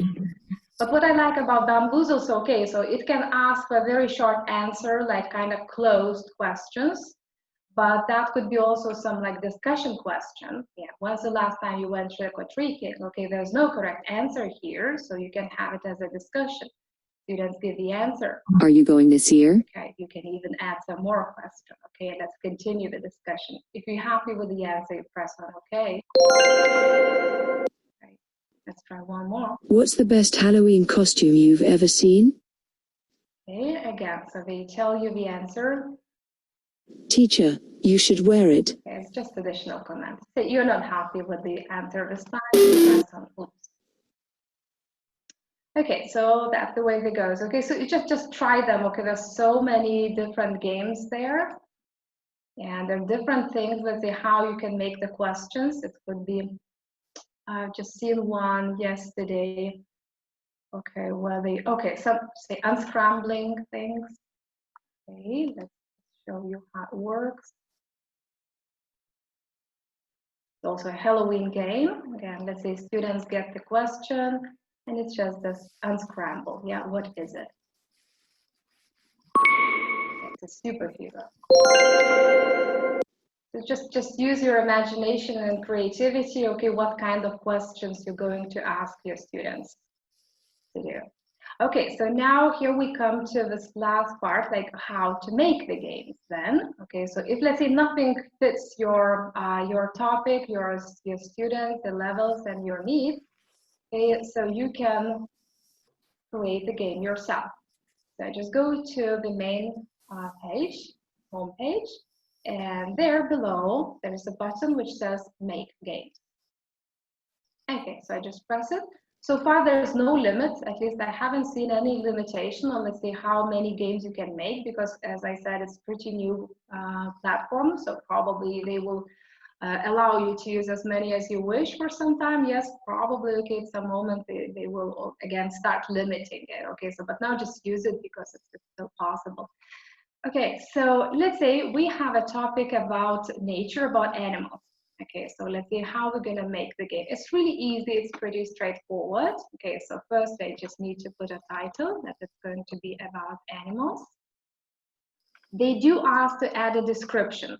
It's very informative, especially if you make it public, okay, so for the other teachers to see. It's like sometimes teachers say that this is going to be, say, vocabulary revision. Okay, well, you can also do grammar games here, like absolutely well, okay, so let it be vocabulary revision, say, for primary students. Okay, students. Okay, you can also add a picture, yeah, to like a title. I got ready with some pictures for that. So say I'm going to add a title or a picture with some animals on it, and let's continue making the game. Here we come to the question. Now the questions, as I said before, okay, so they can be asking for like a very short answer. For example, I can place a picture and say, what's this? Okay, you must, of course, write an answer. If you want students to see the answer, it's going to be a cat. Because I want to add a picture of a cat. Okay, and okay, I believe, okay, this is a pretty easy question, so maybe it's not worth 15 points, so I can assign 5 points only. I say the question, and there it is, okay, so that you can already see it, okay, it's made, okay, so the question was this, yeah, I forgot to add a question mark, so I can go back and correct it anytime. Let's save it, and let's continue, okay, let's say now here I write another question. As I said, it could be just a text without any pictures, although of course pictures make it much more fun, but it's not necessary. Yes, I can write a question, say, like, what do we call a bird's house? And I mean a nest, let's say, because that was the word that we studied. And I would consider, all right, this one's more difficult, let's give it 10 points. And I save it. And so on and so forth. So you make as many questions as you like. Here you can see there is an option to have a multiple choice question, but this one is, okay, yeah, okay, so probably it will allow, okay, but because again it says it's unlock the Bamboozle Plus, which is the paid version. So, all right, so you make the questions, okay, as many as you wish, okay, just close it, you save it, and it goes into this folder of my games. So I will be able to find it, okay, in my own folder. Here it is. So this is my game. There are a couple other games which I have created in the past. Okay, so that's kind of it. Do you have any questions regarding this one? Just go back to.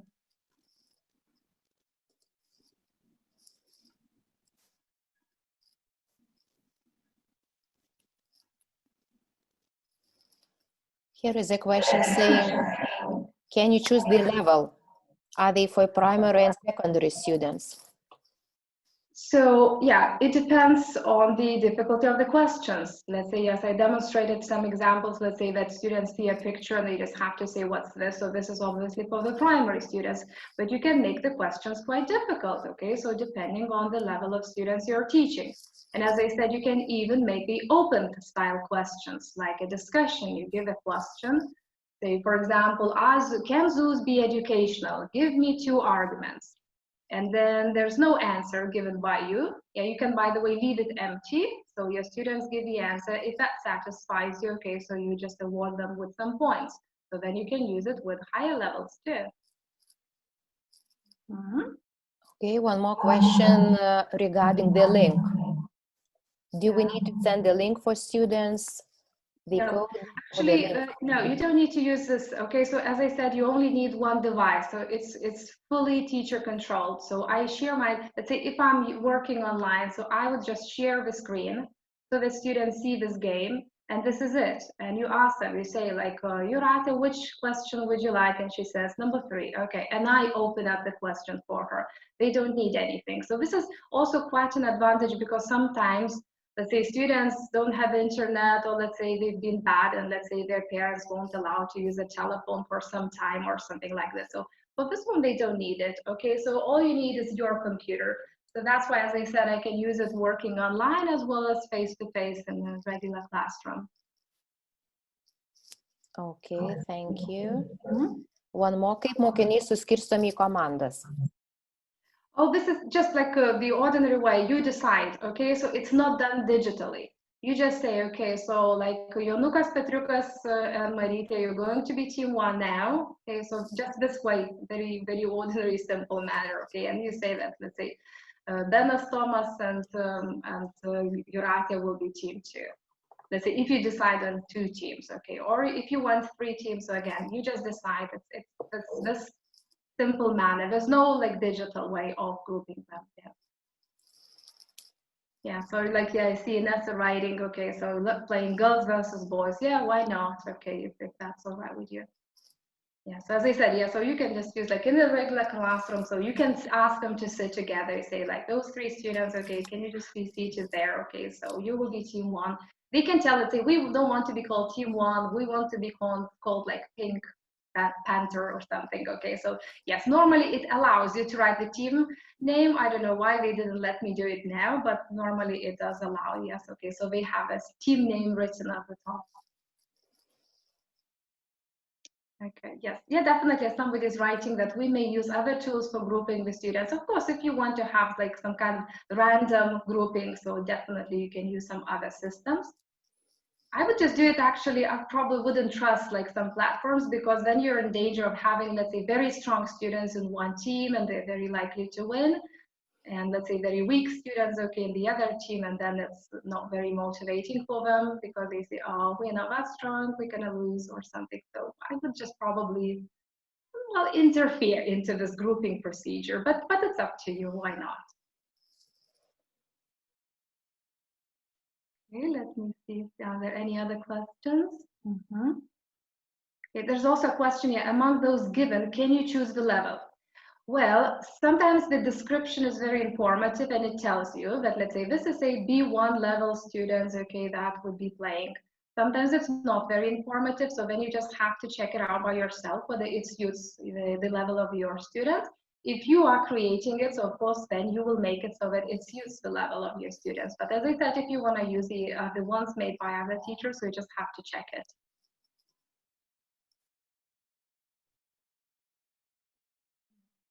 Okay, so code links, no, students don't need any codes, no links necessary, you just show them, you control it.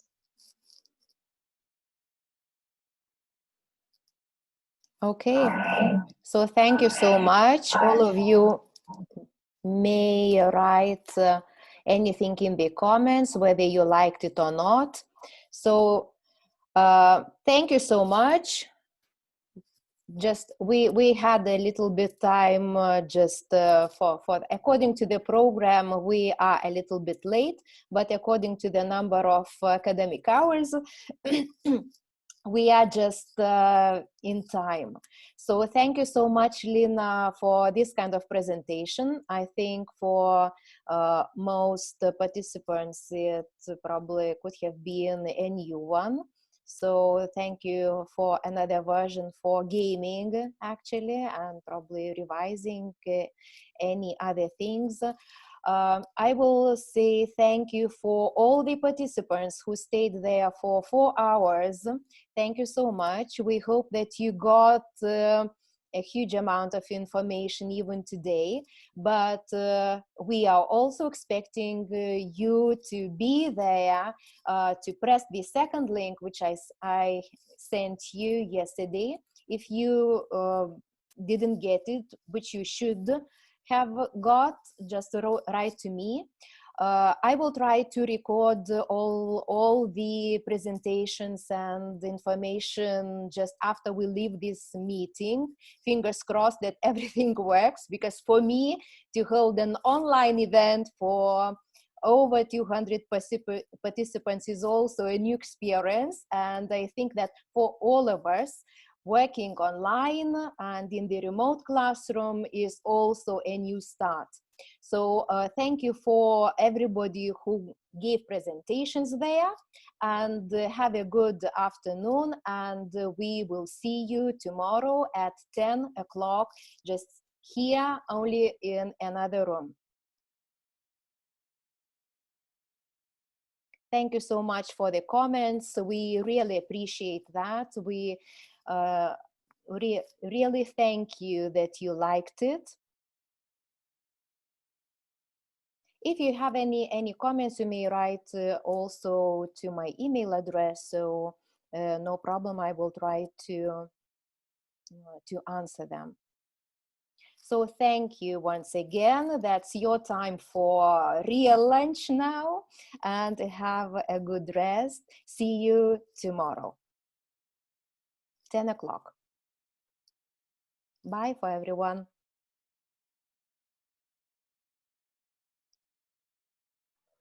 Goodbye. Bye-bye.